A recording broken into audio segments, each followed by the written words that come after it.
పరమేశ్వర స్వరూపమైన సభకి నమస్కారం. శ్రీరామాయణాంతర్గతమైనటువంటి సుందరకాండ పరమ ప్రఖ్యాతి వహించినటువంటి కాండ.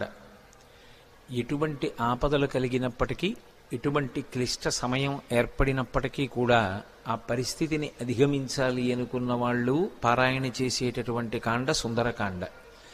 అలాగే ఉపాసన విషయమై అనేకమైనటువంటి రహస్యాలు తెలుసుకోవాలి అనేటటువంటి జిజ్ఞాస కలిగిన వారు చదివేటటువంటి కాండ సుందరకాండ. కేవలం పారాయణ చేసినంత మాత్రం చేత భగవంతుని యొక్క అనుగ్రహాన్ని తీసుకొచ్చి ఇవ్వగలిగినటువంటి కాండ సుందరకాండ. అసలు జాతకంలో మృత్యువు తరువుకొచ్చేస్తుంటే, ఏదో ప్రమాదం జరిగి అపమృత్యువు ఏర్పడవలసినటువంటి పరిస్థితిలో కూడా సుందరకాండ పారాయణ చేసిన, సుందరకాండ చదువుకున్న, సుందరకాండ విన్న తప్పకుండా అంత గొప్ప మృత్యువు కూడా తొలగిపోతుంది అనేటటువంటిది అనేక సందర్భాల్లో నిరూపణం చేసినటువంటి కాండ సుందరకాండ. అందుకే లోకంలో విజ్ఞులైనటువంటి వారు ఒక మాట చెప్తారు. అసలు వాంగ్మయంలో అత్యంత శక్తివంతమైనటువంటివి ఏవైనా ఉంటే రెండిటినే చెప్తారు. ఒకటి సుందరకాండ, రెండు సౌందర్యలహరి. ఈ రెండిటి తర్వాతే ఏదైనా ఉంటుందేమో కానీ ఈ రెండిటికన్నా కూడా ఇంకా శక్తివంతమైనటువంటిది, చదివినంత మాత్రం చేత, విన్నంత మాత్రం చేత ఎనలేని ప్రయోజనాన్ని చేకూర్చగలిగినటువంటి శక్తి కలిగినటువంటిది వేరొకటి ఉంటుంది అని అభిజ్ఞులైనటువంటి వారు ప్రతిపాదన చెయ్యలేదు. అంత శక్తివంతమైనటువంటి వాంగ్మయంతో, అటువంటి శ్లోకాలతో, మంత్రపూరితమైనటువంటి బీజాక్షరములతో కూడుకున్నటువంటి కాండ సుందరకాండ. పరమసుందరులైనటువంటి సీతారాముల్ని గుండెల్లో పెట్టుకుని తన సౌందర్యాన్ని అభివ్యక్తం చేసినటువంటి మహాసుందరుడిగా, హనుమ ఒక యోగి పొంగవుడిగా, ఆత్మదర్శనం చేసినటువంటి మహాపురుషుడిగా, ఒక వ్యక్తి జీవన ప్రస్థానంలో సంసారాన్ని తరించి చిట్ట చివర పరబ్రహ్మ దర్శనానికి, ఉపాసనలో అంతర్ముఖ ప్రయాణం ఎలా చేయాలనేటటువంటి మార్గానికి సోపానాలు పరిచిన కాండ కాబట్టి సుందరకాండ అని పేరు పెట్టారు. రామకథ చెప్పినా, సుందరకాండ చెప్పినా, సీతమ్మ గురించి చెప్పినా, ప్రత్యేకించి సుందరకాండ జరుగుతున్నప్పుడు హనుమ వచ్చి తీరుతారు. ఎందుకు వస్తారంటే, రామాయణంలో ఉత్తరకాండలో ఒక విషయం ఉంది. రామచంద్రమూర్తి అవతార పరిసమాప్తి చేస్తూ హనుమని అడిగారు, హనుమా నువ్వు కూడా నాతో వచ్చేస్తావా అని అడిగారు. అక్కర్లేదు, మీ నామము మీ కథ ఎంతకాలం ఉంటుందో అంతకాలము నేను ఈ భూమి మీద ఉంటానన్నారు. అంత శక్తివంతమైనటువంటి సుందరకాండ యొక్క ప్రారంభం ఎక్కడ అంటే, నిజానికి మొదటి శ్లోకం తతో రావణనీతాయా అయినా దానికన్నా నేపథ్యం కిష్కింధకాండ చివరిలో పడింది. ఎందుచేత అంటే, కిష్కింధకాండ చివరికి వచ్చేటప్పటికి అందరూ శోక సముద్రంలో ఉన్నారు. ఎదురుగుండా సముద్రం, అందరి గుండెల్లో శోక సముద్రం. ఎందుచేత, ఎప్పుడో తప్పిపోయింది సీతమ్మ, జాడ తెలియదు. రాముడు ఏడుస్తున్నాడు, అన్న ఏడుస్తున్నాడు, లక్ష్మణుడు ఏడుస్తున్నాడు, భరతుడు అన్న కోసం ఏడుస్తున్నాడు, కౌసల్య సుమిత్ర కైకేయి బిడ్డల కోసం, రాముడి కోసం, కోడల కోసం, నందిగ్రామం వెళ్ళిపోయిన భరతుడి కోసం ఏడుస్తున్నారు. అసలు కోసల దేశ వాసులు ఎప్పుడు రాముడు వస్తాడని ఏడుస్తున్నారు. అవతల వానరులు, సీతమ్మ జాడ తెలియలేదు. మాట ఇచ్చినటువంటి సుగ్రీవుడు సీతమ్మ జాడ కనిపెడతానన్నవాడు ఎలా కనిపెడతాడు? మాట దక్కించుకోగలడా? వానరులు ఏడుస్తున్నారు. సుగ్రీవుడు నా మాట నిలబడుతుందా? సీతమ్మ యొక్క జాడ కనిపెట్టి తేగలిగిన వాడు ఉన్నాడా? హనుమ కార్యం సాధించగలరన్న నమ్మకం ఉంది, కానీ అది జరిగే వరకు ఉద్విగ్నతతో ఉన్నాడు. అందరి హృదయాలు కూడా అత్యంత ఉద్విగ్నతతో కూడుకున్నటువంటి సందర్భంలో ఉన్నాయి. దక్షిణ దిక్కుకు వెళ్ళినటువంటి అంగదుడి నాయకత్వంలో వెళ్ళినటువంటి వానర సమూహంలో హనుమ సభ్యులు. కానీ ఆ వెళ్ళినటువంటి బృందం ఒక పెద్ద బిలంలో చిక్కుపడిపోయింది. ఆ చిక్కుపడిపోయినటువంటి కారణం చేత సుగ్రీవుడిచ్చినటువంటి కాలం దాటిపోయింది. సుగ్రీవుడిచ్చినటువంటి కాలం దాటిపోయింది కాబట్టి వెనక్కి వెడితే సుగ్రీవుడు చంపేస్తాడు. సుగ్రీవాజ్ఞ, ఖచ్చితంగా తిరిగి రాకపోతే శిరచ్ఛేదం చేస్తానన్నాడు. వెనక్కి వెడితే సుగ్రీవుడు చంపేస్తాడు. అందుకని వాళ్ళకి బ్రతకాలనుంది, కానీ బ్రతకడానికి మార్గం లేదు. ఇది సుందరకాండ ప్రారంభం. కష్టమన్న మాటకి చిట్ట చివరి స్థితి ఏది అంటే, బ్రతకాలని ఉన్నా ఇక బ్రతకడానికి మార్గం లేదు. అంత పెద్ద కష్టంలో ఉన్నారు. వెనక్కి వెడితే సుగ్రీవుడు చంపుతాడు, ముందుకు వెళ్ళడానికి మార్గం తెలియదు, సీతమ్మ ఎక్కడుందో జాడ తెలియదు. అందుకని ప్రాయోపవేశం చేశారు. మేమందరం చచ్చిపోతామని పడుకున్నారు. మేమేమి ముట్టుకోం, మా అంతటా మా శరీరాలు పడిపోతాయి, లేదా క్రూర మృగాలో పక్షులో ఏవో వచ్చి మమ్మల్ని చంపేస్తాయి, తినేస్తాయి అని పడుకున్నారు. నిజంగా వాళ్ళు చచ్చిపోదామని అనుకోవట్లేదు, బ్రతకాలనుంది, కానీ చచ్చిపోవడం వినా మార్గం లేదు. అది అక్కడున్న స్థితి. అంత శోక సముద్రంలో ఉన్నారు. అటువంటి స్థితిలో అకస్మాత్తుగా ఒక పక్షి అరిచింది. వాళ్ళు తెలిసో తెలియకో రామకథ చెప్పుకున్నారు పడుకుని. ఇదెక్కడి ప్రారంధం వచ్చింది రామనకి? ఎక్కడో కోసల దేశానికి అయోధ్య రాజధాని. అయోధ్యని పరిపాలించిన వాడు దశరథుడా. దశరథుడికి 3 భార్యలా, 60,000 సంవత్సరముల వయస్సు వచ్చే వరకు బిడ్డలు లేరా? బిడ్డలు పుట్టకపోవడానికి ఎదురొచ్చినటువంటి పాపాన్ని పోగొట్టుకోవడానికి అశ్వమేధయాగం చేసి మంచి కుమారుల్ని పొందడానికి పుత్రకామేష్టి చేశాడా? చేసిన యజ్ఞ ఫలితంగా రామలక్ష్మణ భరత శత్రుఘ్నులనేటటువంటి 4 ఉత్తమురైన కుమారుల్ని పొందాడా? పెద్దవాడు సుగుణాభిరాముడా. సీతమ్మ తల్లితో కలిసి తండ్రి మాట నిజం చేయడానికి అరణ్యవాసానికి వెళ్ళాడా? సీతమ్మ తల్లిని రాక్షసుడు అపహరించాడా? ఆ రామచంద్రమూర్తికి మన ప్రభువైన సుగ్రీవుడితో స్నేహం కుదిరిందా? వాలిని సంహరించి సుగ్రీవుడికి పట్టాభిషేకం చేశాడా? నీకెందుకు సీతమ్మ జాడ కనిపెడతానని మన ప్రభువైన సుగ్రీవుడు మాటిచ్చాడా?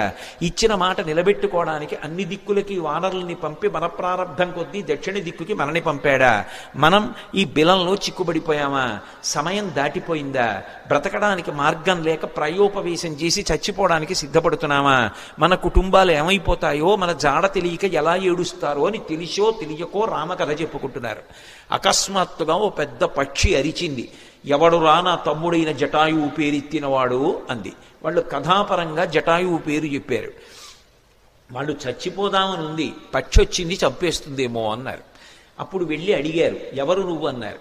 నేను జటాయువు యొక్క సోదరుడు సంపాతిని, నా రెక్కలు కాలిపోయాయి, నాకు రెక్కలు లేవు, నన్ను తీసుకెళ్ళండి సముద్రం దగ్గరికి, నా తమ్ముడు మరణించాడన్న వార్త తెలిసింది కాబట్టి నేను జలతర్పణ చేస్తానంది.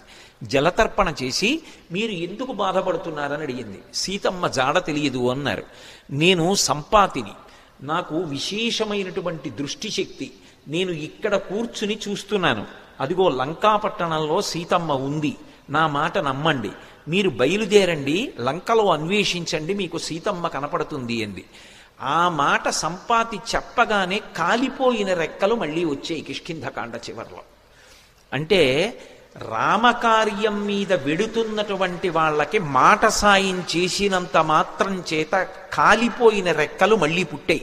తెగిపోయిన రెక్క పెరగచ్చు, ఊడిపోయిన రెక్క మళ్ళీ అంటించచ్చు, ఏదో శస్త్రచికిత్స చేసి. అవి కాలిపోయాయి కాబట్టి ఇక మొలవు పక్షికి. కానీ అది చేసిన పని ఏమిటంటే రామకార్యం మీద వెడుతున్న వాళ్ళకి గుక్కెడు మంచినీళ్లు కాదు ఇచ్చింది, ఒక్క మాట సాయం చేసింది. మాట సాయం చేసినంత మాత్రం చేత కాలిపోయిన రెక్కలు వచ్చాయి. అంటే రామ కార్యం మీద వెడుతున్న వాళ్ళకి చేసేటటువంటి ఉపకారమునకు ఉండేటటువంటి బలం, రామ కథ తెలిసో తెలియకో చెప్పుకున్నంత మాత్రం చేత కలిగేటటువంటి ఫలం ఆవిష్కరించారు కిష్కింధకాండ చివరిలో. కాబట్టి ఇప్పుడు సంపాతి వాక్కులు విని వాళ్ళందరూ దక్షిణ సముద్రానికి ఉత్తర తీరంలో కూర్చున్నారు. 100 యోజనముల లవణ సముద్రాన్ని దాటి వెళ్ళాలి. ఎవరు 100 యోజనముల సముద్రాన్ని దాటి వెడతారు? అందరూ ఎవరి బలాన్ని వాళ్ళు చెప్తున్నారు. అందులో పెద్ద పెద్ద వానరులు ఉన్నారు. వాళ్ళందరూ ఏదో 30 అన్నారు, 40 అన్నారు, 50 అన్నారు, 60 అన్నారు, 70 అన్నారు. అంగదుడు అన్నాడు, నేను 100 యోజనములు దాటి లంకాపట్టణానికి వెడతాను, కానీ తిరిగి రాగలనో రాలేనో చెప్పలేనన్నాడు. అందరూ అంతమంది పరివారం ఉండగా, పరివారం ఇక్కడ కూర్చుంటే ప్రభువు వెళ్ళి కార్యం చేస్తుంటే ఇంకెందుకు ఈ పరివారం, అలా నువ్వు వెళ్ళకూడదన్నాడు పెద్దవాడు జాంబవంతుడు. మరి ఎవరు పెడతారు? ఒక్క స్వామి హనుమ మాత్రం సముద్ర తీరంలో మిగిలిన వానరులకందరికీ దూరంగా కూర్చుని రామనామ జపం చేస్తున్నారు. ఎందుకని? ఆయనకి చిన్నతనంలో శాపం ఉంది. దేవతలందరూ ఇచ్చినటువంటి వరముల చేత విపరీతమైన బలం ఏర్పడిపోయింది. ఆ బలం ఏం చెయ్యాలో తెలియక చిన్నతనంలో మహర్షులు మడిబట్టలు ఆరేసుకుంటే వాటిని చింపేసేవారు. యజ్ఞకుండాలు కనపడితే తిరగతోసేసేవారు. ఇప్పుడు ఈ పిల్లవాడికి ఇంత బలం అనవసరం, వీడు పెద్దవాడు అయిన తర్వాత వీడికి అవసరం వచ్చినప్పుడు గుర్తొస్తే చాలని వాళ్ళు శేపురీరం రఘుశ్రేష్ఠ నాతి క్రుద్ధాతి మన్యవ అంటారు ఉత్తరాఖండలో. వాళ్ళు ఏం కోపంతో కాదు, ఇప్పుడు ఇందుకు ఈ పిల్లాడికి ఇంత బలం, అవసరం వచ్చినప్పుడు గుర్తొస్తుంది. ఈ పిల్లవాడి బలాన్ని వీడికి మళ్ళీ జ్ఞాపకం చేస్తే వీడికి జ్ఞాపకం వచ్చి శాపం పోతుంది అని శాపం ఇచ్చారు. తన బలం తనకి తెలియదు.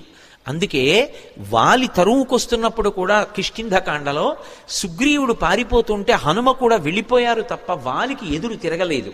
తన బలం తనకి తెలియదు. ఇప్పుడు జాంబవంతుడు హనుమ దగ్గరికి వెళ్ళారు.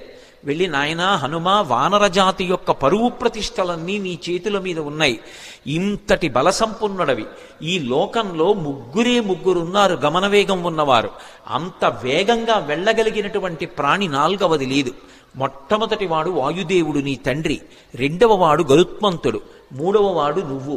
ఇంతటి వేగం కలిగిన వాడివి, ఇంత బలం కలిగిన వాడివి, ఇంత బుద్ధిబలం ఉన్నటువంటి వాడివి, నువ్వు వానరజాతి పరువు ప్రతిష్టలో రామకార్యం ఆలోచించకుండా చేతకాని వాడిలా ఇలా కూర్చుంటావా?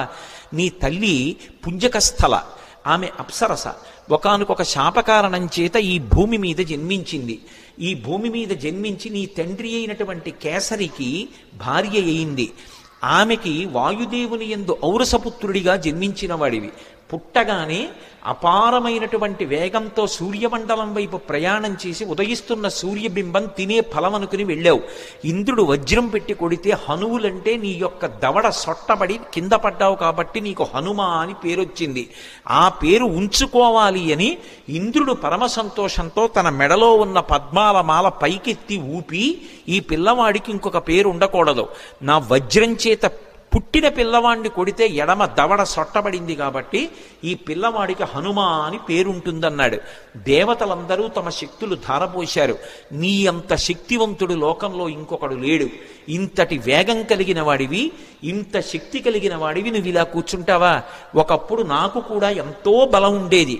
వామనమూర్తిగా శ్రీ మహావిష్ణువు ఈ భూమ్యాకాశములనన్నింటినీ ఆక్రమిస్తే ఇంతంతైవటుడు ఇంతయై వరుయుతానింతై అభోవీధిపై అంతై తోయదమండలగ్రమణ కల్లంతై ప్రభారాశిపై అంతై చంద్రునకంతయై ధ్రువునిపై అంతై మహర్వాటిపై అంతై సత్య పదోన్నతుండకుచు బ్రహ్మాండంత సంవర్ధియ్యి అని పెరిగిపోతే ఆ వామనమూర్తికి త్రివిక్రమావతారానికి 21 మార్లు ప్రదక్షిణం చేశాను నేను. కానీ ఇప్పుడు వృద్ధుణ్ణైపోయాను, బడలిపోయాను, 100 యోజనములు దాటలేను. కాబట్టి పిల్లవాడివి, శక్తివంతుడవు, నువ్వు శక్తి పుంజుకొని బయలుదేరాలని జాంబవంతుడు హనుమతో మాట్లాడి ఒక మాట అన్నాడు. హనుమాన్ హరిరాజస్య సుగ్రీవస్య సమోహ్యపి రామలక్ష్మణయోశ్చాపి తేజసాచ బలీనచ. జాంబవంతుడు రామాయణంలో ఏదైనా చెప్పాడు అంటే దానికి ఒక ప్రమాణం ఉంటుంది. ఎందుకంటే సృష్టికర్త అయిన బ్రహ్మగారు ఆవలిస్తే బ్రహ్మగారి అంశతో బయటికి వచ్చినటువంటి వాడు. ఆయన అంటున్నాడు, హనుమాన్ హరిరాజస్య, ఓ హనుమ, నువ్వు వానరులకంతటికీ కూడా రాజుతో సమానమైన వాడివి. పేరుకి సుగ్రీవుడు రాజు, కానీ సుగ్రీవుడి కన్నా నువ్వు ఏ విషయంలో తక్కువ కాదు. సుగ్రీవుడే కాదు, రామలక్ష్మణయోశ్చాపి తేజసాచ బలీనచ, రామలక్ష్మణులతో కూడా నువ్వు తేజస్సులో బలంలో సమానమైనటువంటి వాడివి. అటువంటి వాడివి ఇలా కూర్చుంటావా? ఉత్తిష్ట హర్షార్దూల హరిషార్దూల లంఘవస్య మహార్ణవం పరాహి సర్వభూతానాం హనుమన్యా గతిస్తవ. ఓ హనుమ, నీవు నీ బలాన్ని జ్ఞాపకాన్ని తెచ్చుకొని పైకి లేచి ఈ సముద్రాన్ని దాటు. నువ్వు దాటుతున్నప్పుడు ఈ బ్రహ్మాండంలో ఉన్నటువంటి సమస్త భూతములు ఆశ్చర్యపోతాయి నీ గమనశక్తిని చూసి. ఆశ్చర్యపోయి భూతకోటి అంతా లేచి నిలబడి నమస్కరిస్తుంది. అంత వేగంతో వెళ్ళగలిగిన వాడివి. అటువంటి వాడివి ఇలా కూర్చోకూడదు. వానర జాతి పరువంతా నీ చేతిలో ఉంది. నువ్వు ఇవాళ వెళ్ళి సీతమ్మ దర్శనం చేసి వచ్చి ఆమె జాడ తీసుకొస్తే మనం వెళ్ళి మళ్ళీ సుగ్రీవుడికి చెప్తే, సుగ్రీవుడు రాముడికి చెప్తే, రాముడి వలన ఉపకారం పొందినటువంటి సుగ్రీవుడు ప్రత్యుపకారం చేశాడనేటటువంటి మాట నిజమవుతుంది. లేకపోతే మన ప్రభువు పరువు పోతుంది. ప్రభువు చేత పరిపాలింపబడిన వానర జాతి పరువు పోతుంది. ఇంతమంది పరువు నీ చేతిలో ఉంది. ఇంతమంది శోకాన్ని పోగొట్టగలిగిన వాడివి నువ్వే. నాయనా లే అని ఒక్కసారి ప్రచోదనం చేస్తే శాప విమోచనం అయిపోయింది. తెలియక ఒక మాట అంటుంటారు, హనుమకి తన బలం గుర్తు చెయ్యాలని. మనం ఇప్పుడు జ్ఞాపకం చెయ్యక్కర్లేదు. ఎప్పుడో కిష్కింధకాండ చివరిలో సుగ్రీవుడు చేసినటువంటి స్తోత్రం చేత హనుమ యొక్క ఆ శాపమంతా విమోచనం అయిపోయింది. వెంటనే ఆయన తన బలాన్ని తాను జ్ఞాపకానికి తెచ్చుకొని మహేంద్రగిరి మీదకి ఎక్కుతూ అక్కడ నిలబడి ఒక మాట చెప్పారు. నా బలం నాకు జ్ఞాపకానికి వచ్చింది. నాతో సమానంగా వెళ్ళగలిగినటువంటి వాళ్ళు ఇద్దరే. ఒకటి నా తండ్రి వాయుదేవుడు, రెండు గరుత్మంతుడు. నేను ఎంత వేగంగా వెడతానంటే సూర్యుడు ఉదయాద్రి మీద ఉదయించి ప్రయాణం ప్రారంభం చేసినప్పుడు సూర్యుడితో పాటుగా ప్రయాణం ప్రారంభం చేసి సూర్యుడు మధ్యాహ్నానికి ఆకాశం మధ్యలోకి వచ్చేటప్పటికి నేను పశ్చిమాద్రికి వెళ్ళి పశ్చిమాద్రిని ముట్టుకుని మళ్ళీ తిరిగి వచ్చి మధ్యాహ్నం సూర్యబింబాన్ని కలవగలను. అంత వేగంతో వెళ్ళగలను. సముద్రం మీద నేను వెడుతున్నప్పుడు నా వేగాన్ని తట్టుకోలేక నా తొడల యొక్క వేగానికి సముద్రాన్నంతటినీ చాప చుట్టినట్టు చుట్టి నీటిని పైకెత్తి తీసుకుపోగలను. ఆకాశంలో ఉండేటటువంటి మేఘములనన్నిటినీ కూడా నా భుజముల చేత కట్టకట్టి ఈడ్చేయగలను. ఈవలి ఒడ్డున నిలబడి ఆవలి ఒడ్డుని నా చేతితో స్పృశించగలను. పర్వతములను పైకెత్తి ఆడి వాటిని చూర్ణములను చెయ్యగలను. ఈ భూమినంతటినీ చుట్టతాను. సముద్రాలన్నింటినీ కూడా కలచివేసి అవి తమ చెలియల కట్టలు దాటి ప్రవహించేలా చెయ్యగలను. అంతటి శక్తివంతుడనన్న విషయం నాకు అర్థమైంది. ఇప్పుడు నేను లంకాపట్టణానికి బయలుదేరుతున్నాను, మీరు నిశ్చింతగా ఉండండి మహేంద్రగిరి మీద నిలబడి సవేగవాన్ వేగ సమాహితాత్మ హరిప్రవీర పరవీరహంత మనస్సమాధాయ మహానుభావో జగామలంకాం మనసా మనస్వీ అని పూర్తి చేశారు మహర్షి కిష్కింధకాండ. ఆ హనుమ ఇంకా లంకాపట్టణానికి తన శరీరంతో వెళ్ళాలి. కానీ ఆయన అత్యంత ఉత్సాహంతో తన మనసుతో ఏనాడో చేరిపోయారు లంకాపట్టణానికి. శోకం అన్నది ఎక్కడుంటుందంటే మనసులో ఉంటుంది. ఆ శోకం పోవడానికి మార్గం ప్రయత్నం ఎక్కడుంటాయంటే మనసులోనే ఉంటాయి. ఆ మనసు పరిపుష్టం కావాలంటే, మళ్ళీ అటువంటి తేజస్సుని పుంజుకోవాలంటే, ఎంత కష్టాన్నైనా దాటగలగాలంటే హనుమ యొక్క అనుగ్రహంతో సీతారాముల అనుగ్రహంతో మనసు ప్రచోదనం పొందాలంటే సుందరకాండ చదవండి అని చెప్తారు. ఇంతమంది వానరులు ఉత్తర తీరంలో నిలబడిపోతే ఒక్క హనుమ మాత్రం ఎంత ఉత్సాహంగా వెడుతున్నారంటే శత్రుపురానికి మనసుతో ఆయన చేరిపోయారు. ఇక శరీరంతో వెళ్ళాలంతే. అంత అద్భుతమైనటువంటి రీతిలో ప్రయాణం చేయడానికి ఆ మహేంద్రగిరి మీద నిలబడినటువంటి స్వామి హనుమ యొక్క స్థితిని ఆవిష్కరిస్తూ సుందరకాండ ప్రారంభం అవుతుంది. ప్రారంభం చేస్తూ మొదటి శ్లోకంలో మహర్షి అంటారు, తతో రావణనీతాయా సీతాయా శత్రుకర్షణ ఈయేష పథమన్వేష్టం చారణాచరితే పథి.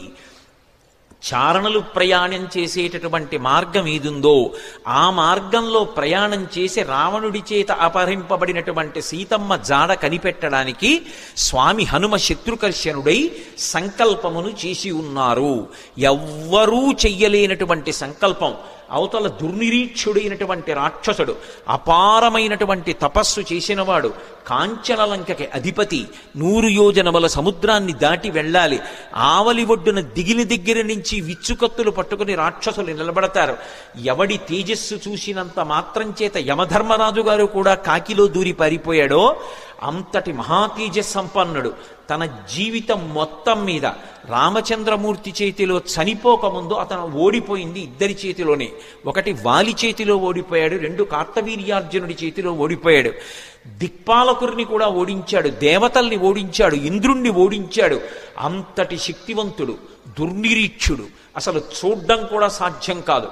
అంతటి తేజస్సుతో వెలిగిపోతుంటాడు. కొన్ని కోట్ల మంది రాక్షసులు నిరంతరం పరివేష్టించి ఉండి లంకాపట్టణాన్ని కాపలా కాస్తూ ఉంటారు. అటువంటి లంకాపట్టణంలో అతను ప్రాణ సమానంగా భావించి దాచినటువంటి సీతమ్మ యొక్క జాడ కనిపెట్టాలనేటటువంటి సంకల్పం చేసుకుని బయలుదేరుతున్నారంటే అటువంటి సంకల్పం చెయ్యగలిగినటువంటి వాడు వేరొకడెక్కడుంటాడు. అందుకని ఈయేష, ఎంత గొప్ప సంకల్పం చేశారు. అందుకని ఈయేష పథమన్వేష్టం చారణాచరితే పథి. చారణాచరితే పథి అంటే చారణులు అంటే దేవగాయకులు. రామాయణంలోనే అనేక చోట్ల వాళ్ళ ప్రస్తావన వస్తుంది. శంకర భగవత్పాదులు చేసినటువంటి నవరత్నమాలికా స్తోత్రంలో కూడా చారణుల గురించినటువంటి ప్రస్తావన ఉంటుంది. చారణులు ఎప్పుడు శుభవార్తలు చెప్తూ ఉంటారు. సుందరకాండ ప్రారంభమే శుభవార్తలు దేవతలకి చెప్పేటటువంటి చారణుల యొక్క ఒక్కసారి వాళ్ళ స్మరణతో ప్రారంభమవుతుంది. అంటే సుందరకాండ ఎవరు చదువుతున్నారో ఎవరు వింటున్నారో వాళ్ళు శుభవార్త వింటారు అన్నది అన్యాపదేశంగా వాల్మీకి మహర్షి జాతికిస్తున్నటువంటి అభయం. ఆ చారణులు దేవగాయకులు, వాళ్ళు భూమికి దగ్గరగా తిరుగుతూ ఉంటారు. వారు భూమి మీద దిగరు, ఆకాశ మార్గంలో వెడుతూ ఉంటారు. అంటే స్వామి హనుమ సముద్రం మీద కాకుండా, సముద్రానికి తగలకుండా ఆకాశ మార్గంలో వెళ్ళడానికి నిర్ణయించుకున్నారు అన్నది భావన. ఇందుచేత అంతటి శక్తివంతుడు, అంతటి గమనవేగం కలిగిన వాడు, గరుత్మంతునితో సమానమైన వాడు కాబట్టి ఆయన వెళ్ళగలరు ఆకాశంలో.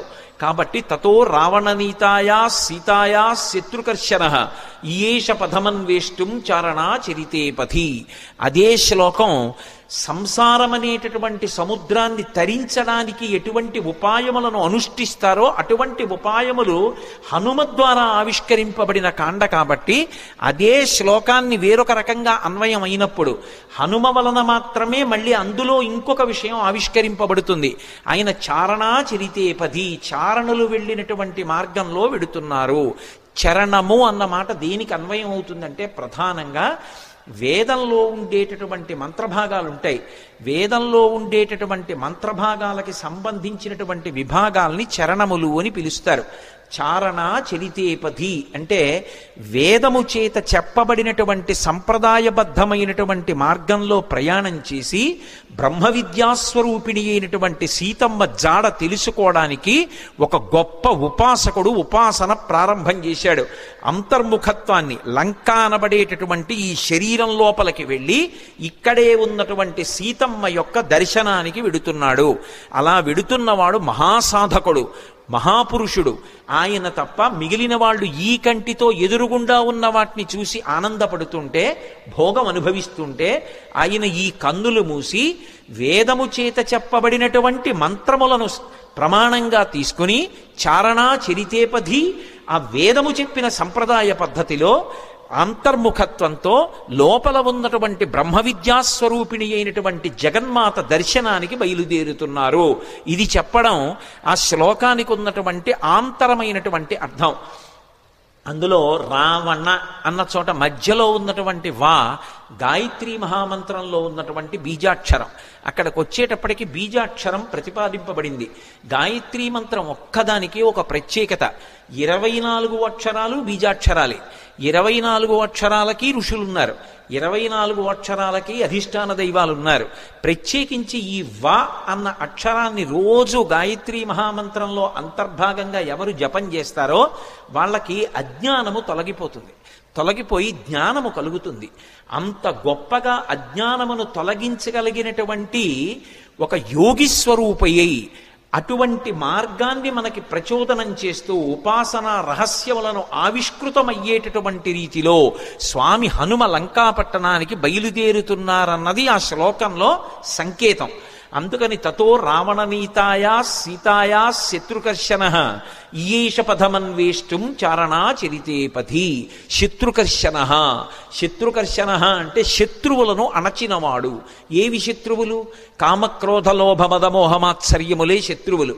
కానీ లోకంలో అందరికీ ఎవడి కామం వాడికి సంతోషంలా అనిపిస్తే అవి శత్రువులని భావించి వాటిని పక్కకి పెట్టి భగవద్దర్శనం కోసమని శ్రమిస్తున్న వాడెవరున్నాడో వాడు ఉపాసకుడు. అందుచేత ఆయన శత్రుకర్షణుడు. శత్రుకర్షణుడైనటువంటి హనుమ బయలుదేరుచున్నారు. ఈ శ్లోకంలో గొప్ప విషయం ఏమిటంటే అసలు ఎప్పుడూ రామాయణం వినని వాడికి ఈ శ్లోకంతో కథ మొదలుపెట్టారనుకోండి, అందులో హనుమ పేరు లేదు. మీరు పూర్వాపరాలు చెప్తే తప్ప ఎవరు బయలుదేరుతున్నారో తెలియదు. కానీ ఈ జాతి గొప్పతనం ఏమిటంటే రామాయణం తెలియని వారు ఉండరు కాబట్టి హనుమ బయలుదేరుతున్నారు అని నేను చెప్పేసేయచ్చు. యథార్థంగా ఆలోచిస్తే అందులో ఎక్కడుంది హనుమ పేరు? ఆ ప్రారంభ శ్లోకంలో తతో రావణనీతాయా సీతాయా శత్రుకర్షణ ఈయేష పథమన్వేష్టం చారణా చరితేపథి. ఆయన బయలుదేరుతున్నారు. ఎవరాయన? హనుమ. అంటే కిష్కింధకాండతో అన్వయం చేయి. సుందరకాండని సుందరకాండగా మొదలుపెట్టేయవద్దు. సుందరకాండ గొప్పతనం తెలియాలంటే, రామకథా బలం తెలియాలంటే, హనుమ యొక్క వైభవం తెలియాలంటే, అందరూ సంతోషాన్ని పొందడం మొదలైందని తెలియాలంటే, ఆయన ప్రయాణించేటటువంటి ఆయన శక్తి శక్తి నీకు తెలియాలంటే కిష్కింధకాండతో అన్వయం చేసే తొందరకాండ మొదలుపెట్టు సుమా. అన్యాపదేశంగా మహర్షి యొక్క సంకేతం. అందుకని ఇప్పుడు స్వామి బయలుదేరడానికి సిద్ధంగా ఉన్నారు. ఆ నిలబడినటువంటి స్వామి యొక్క మూర్తిని వర్ణిస్తూ అంటారు ఆయన, దుష్కరం నిష్ప్రతిద్వంద్వం చికీర్షం కర్మవానర సముదగ్ర శిరోగ్రీవో గవాంపతిరివా బభౌ అంటారు. ఆయన తల బాగా రిక్కించి 2 చేతులు నడుం మీద పెట్టి బలాన్ని పుంజుకుని దూరంగా 100 యోజనముల సముద్రాన్ని చూస్తూ ఆ దక్షిణ దిక్కు వంక చూస్తూ నిలబడితేట ఆయన ఎలా ఉన్నారంటే ఎదురుగుండా ఒక పెద్ద ఆబోతు నిలబడిందా అన్నట్టుగా ఉన్నారట. ఆబోతు నిలబడిందా అన్నట్టుగా ఉన్నారన్న దాంట్లో ఒక సంకేతం. ఆబోతు అంటే నందీశ్వరుడు. నందీశ్వరుడు అంటే లోపల ఆనందం పొందుతూ ఉంటాడు. నంది శివాలయంలో ఎప్పుడు శివలింగాన్ని చూస్తూ ఉంటాడు. ఆయన దగ్గరికి వెళ్ళి మీరు మేళం చెయ్యండి, రోహిణీ కార్తెలో ఎండ రానివ్వండి, రోళ్లు పగిలిపోతుండనివ్వండి, హోరుమని వర్షం పడుతుండనివ్వండి, భక్తి ఎక్కువైపోయాయని తోక కింద దీపం పెట్టండి, అరటిపండు ముక్క తీసుకెళ్ళి ఆయన మూతికి రాసేసి గాజు ఈగలు ముక్కులో దూరనివ్వండి, ఆయన తల కూడా ఇలా కనపడు. పృష్ఠభాగాన్ని ప్రపంచానికి ఇస్తాడు, దృష్టిని శివలింగం మీద పెడతాడు. దుష్కరం నిష్ప్రతిద్వంద్వం చికీర్షం కర్మవానర సముదగ్ర శిరోగ్రీవో గవాంపతిరివా బభౌ. అసలు ఆ శ్లోకాన్ని చదవడం కష్టం. అంటే అది సామాన్యమైన విషయం కాదు సుమా, అందరూ చేయగలిగిన విషయం కాదు. కాంచనలంకలో రావణుని చేత బంధీకృత అయినటువంటి సీతమ్మ తల్లి దర్శనం చేస్తానని ధైర్యంగా సంకల్పం చేసి నిలబడగలగడమే అంత తేలికైన విషయం కాదు. అటువంటి సంకల్పం చేసినటువంటి వాడు కేవలం తాను ఆచరించవలసినటువంటి ప్రణాళిక మీద దృష్టి పెట్టి తాను 100 యోజనముల సముద్రాన్ని దాటి వెళ్ళవలసినటువంటి విషయం మీద ఆలోచిస్తున్నారు తప్ప పిరికితనం కాని, వెళ్ళగలనా అని కాని, వెళ్ళలేనా అని కాని, అసలు రెండవ ఆలోచనకి తావులేని రీతిలో శివాలయంలో నంది ఎలా ఉంటాడో అలా ఆబోతులా కొండ మీద నిలబడి ఉన్నారు. అలా ఆయన్ని చూస్తే నీటి మడుగు మధ్యలో నిలబడిన ఏనుగా అన్నట్టుగా ఉన్నారట. దుష్కరం నిష్ప్రతిద్వంద్వం చికీర్షం కర్మవానర సముదగ్ర శిరోగ్రీవో గవాంపతిరివా బభౌ అథ వైడూర్యవర్ణేషు షద్బలేషు మహాబల ధీర సలిలకల్పేషు విచచార యథాసుఖం అంటారు మహర్షి. అథ వైఢూర్యవర్ణేషు షద్బలేషు మహాబల. ఆకుపచ్చని రంగులో ఉన్నటువంటి మెత్తటి పచ్చిక బయళ్ళున్నాయి అక్కడ. ఆ పచ్చిక బయళ్ల మీద స్వేచ్ఛగా ధీర పరమధైర్యంతో కూడుకున్నటువంటి వారై యథేచ్ఛగా దాని మీద కాసేపు అటు ఇటు నడిచారట. ఆయన నడుస్తున్నప్పుడు ఆయన గుండెలకి ఉరిపిడి పడి అనేకమైనటువంటి చెట్లు కూలిపోయాయి. ఆయన యొక్క పదఘట్టనల చేత వచ్చినటువంటి శబ్దాలకి భయపడి క్రూర మృగాలన్నీ కూడా భయంతో పెద్ద రవం చేస్తున్నాయి. ఆయన మాత్రం ధీరుడై పచ్చిగడ్డిలో అటు ఇటు తిరిగారు. అంటే లౌకికమైనటువంటి భోగములను త్రోసిరాజని శరీరం ఎంత క్లేశం పొందినా ఒకప్పుడు పాతాళలింగం దగ్గర కూర్చుని ధ్యానం చేస్తున్నటువంటి భగవాన్ రమణుల తొడల కింద తేళ్లు జెర్రిలు చేరి కరిచేస్తే నెత్తురు కారిపోయి మాంసం బయటికొచ్చి అట్టలు కట్టినా స్పృహలేక అన్ని భోగములను విసర్జించి కటిక చీకట్లో ముళ్ళకంపల్లో భగవద్దర్శనాన్ని అపేక్షిస్తూ ధ్యానమనందు నిలబడిపోయినటువంటి భగవాన్ రమణుల యొక్క స్థితి ఎలా ఉంటుందో అలా సమస్త భోగములను త్రోసిరాజని శరీరం ఎంత క్లేశపడినా భగవద్దర్శనాభిలాషి అయి ఆ లంకాపట్టణాన్ని చేరడానికి సీతామాత దర్శనానికి ఉద్యుక్తులవుతున్నటువంటి హనుమ యొక్క ఆ తిరుగులేనటువంటి విశ్వాసమునకు ఆయన యొక్క నిర్ణయానికి ప్రతీకగా నిలబడినటువంటి ఆ బాహ్య స్థితిని ఆవిష్కరిస్తుంది శ్లోకం. అందుకని అథ వైడూర్యవర్ణేషు షద్బలేషు మహాబల ధీర సలిలకల్పేషు విచచార యథాసుఖం. ఆయన బయలుదేరడానికి సిద్ధపడి ఒక్కసారి దక్షిణ దిక్కు వంక చూశారు.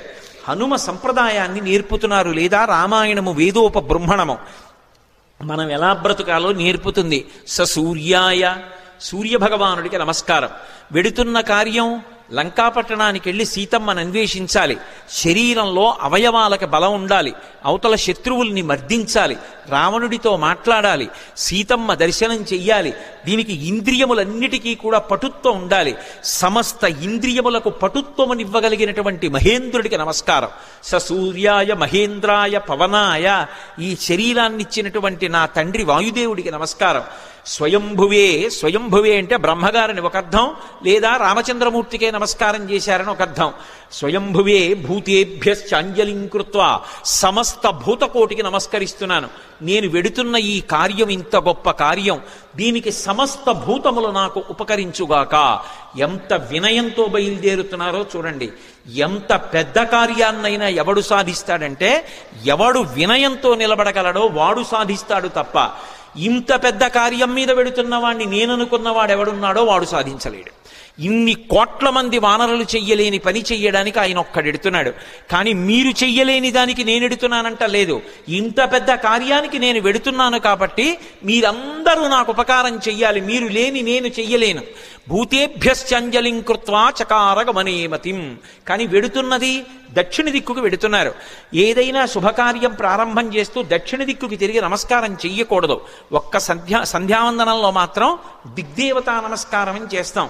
చేసినప్పుడు 4 దిక్కులకి పైకి కిందకి కూడా నమస్కారం చేస్తాం. ఉత్తప్పుడు ఎప్పుడూ కూడా దక్షిణ దిక్కుకి తిరిగి నమస్కారం చేయకూడదు. అలా చేస్తే అది పితృలోకాధిపతి అయినటువంటి యమధర్మరాజు గారికి అందుతుంది. అందుకని దక్షిణ దిక్కుకి నమస్కారం చెయ్యరు. కాబట్టి దక్షిణానికి చెయ్యకూడదు. కాబట్టి సంప్రదాయంలో తేజస్సు పెరగాలి అంటే తూర్పు దిక్కుకి తిరిగి నమస్కారం చెయ్యాలి. అంజలిం ప్రాముఖ కుర్వన్ పవనాయాత్మయోనయే తతో హి వహృదే గంతుం దక్షిణో దక్షిణాం దిశం. దక్షిణ దిక్కుకు వెళ్ళడానికి తన శరీర బలాన్నంతటినీ కూడా పుంజుకుని శరీరాన్ని పెద్దదిగా పెంచే ముందు ఒక్కసారి తూర్పుకి తిరిగారు. దక్షిణానికి ప్రయాణం. కానీ తూర్పుకి తిరిగి అంజలి ఘటించారు సూర్యనారాయణమూర్తికి. అంజలి ఘటించి తన తండ్రి అయినటువంటి వాయుదేవుడికి ఇంకొక్క మారు నమస్కారం చేశారు. శరీరాన్నిచ్చినటువంటి తండ్రి అంటే శంకరాయచ మయస్కరాయచ అంటుంది. పరమశివుడు ఇంట్లో తిరిగితే కరచరాదులతో, అదే తండ్రి. అటువంటి తండ్రి రూపంలోనే పరమేశ్వరుడు తిరుగుతూ ఉంటాడు అని.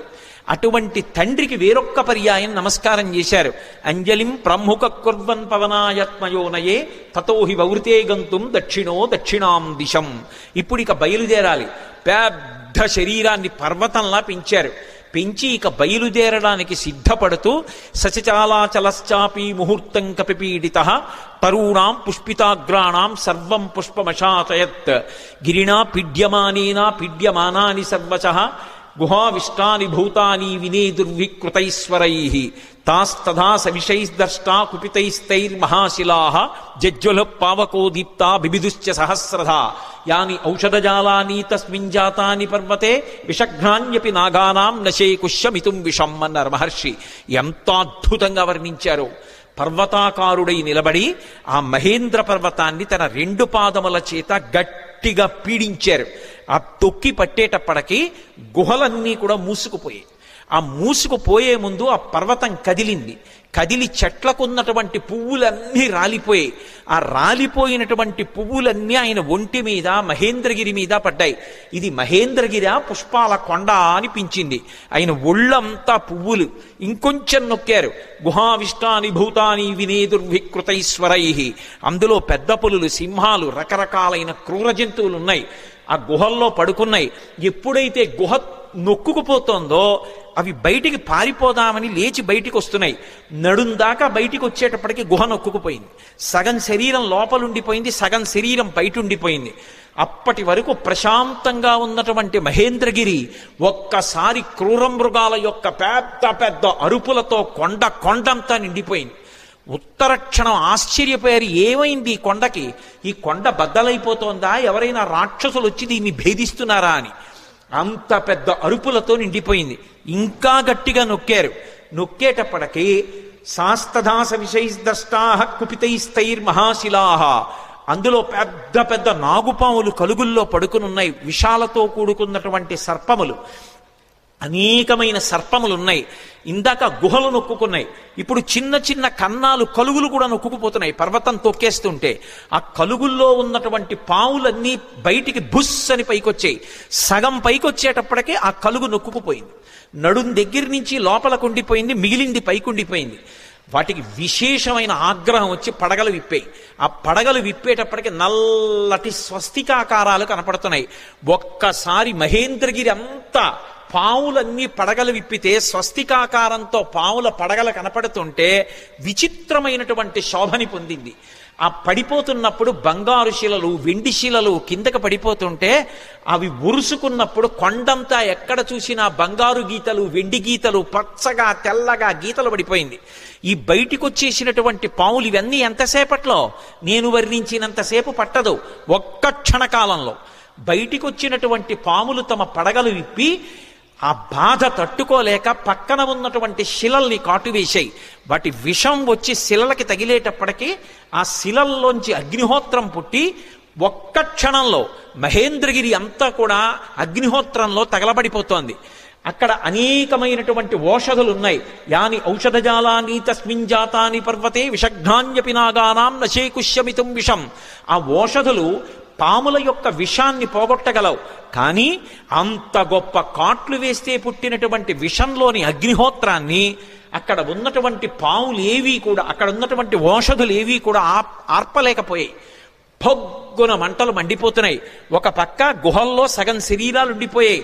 ఈ పావులు, క్రూర జంతువులు ఈ వేడి ఎక్కడ లేని అరుపులు అరుస్తున్నాయి. అలా అరుస్తున్నటువంటి సమయంలో అక్కడ విద్యాధరులు, గంధర్వులు మొదలైనటువంటి వాళ్ళు బంగారు పాత్రలు తెచ్చుకుని అందులో మద్యం పోసుకుని మంచి మంచి మాంసాలు తెచ్చుకుని తింటూ ఎద్దుల యొక్క తోళ్లు భూమి మీద పరుచుకుని తమ కాంతలతో కలిసి కూర్చుని మాంసం తింటూ మద్యం సేవిస్తున్నారు. అకస్మాత్తుగా కొండ కదిలిపోయింది. దర్శయంతో మహావిద్యాం విద్యాధర మహర్షయ సహితాస్తస్తురాకాశే వీక్షాంచకృష్య పర్వతం.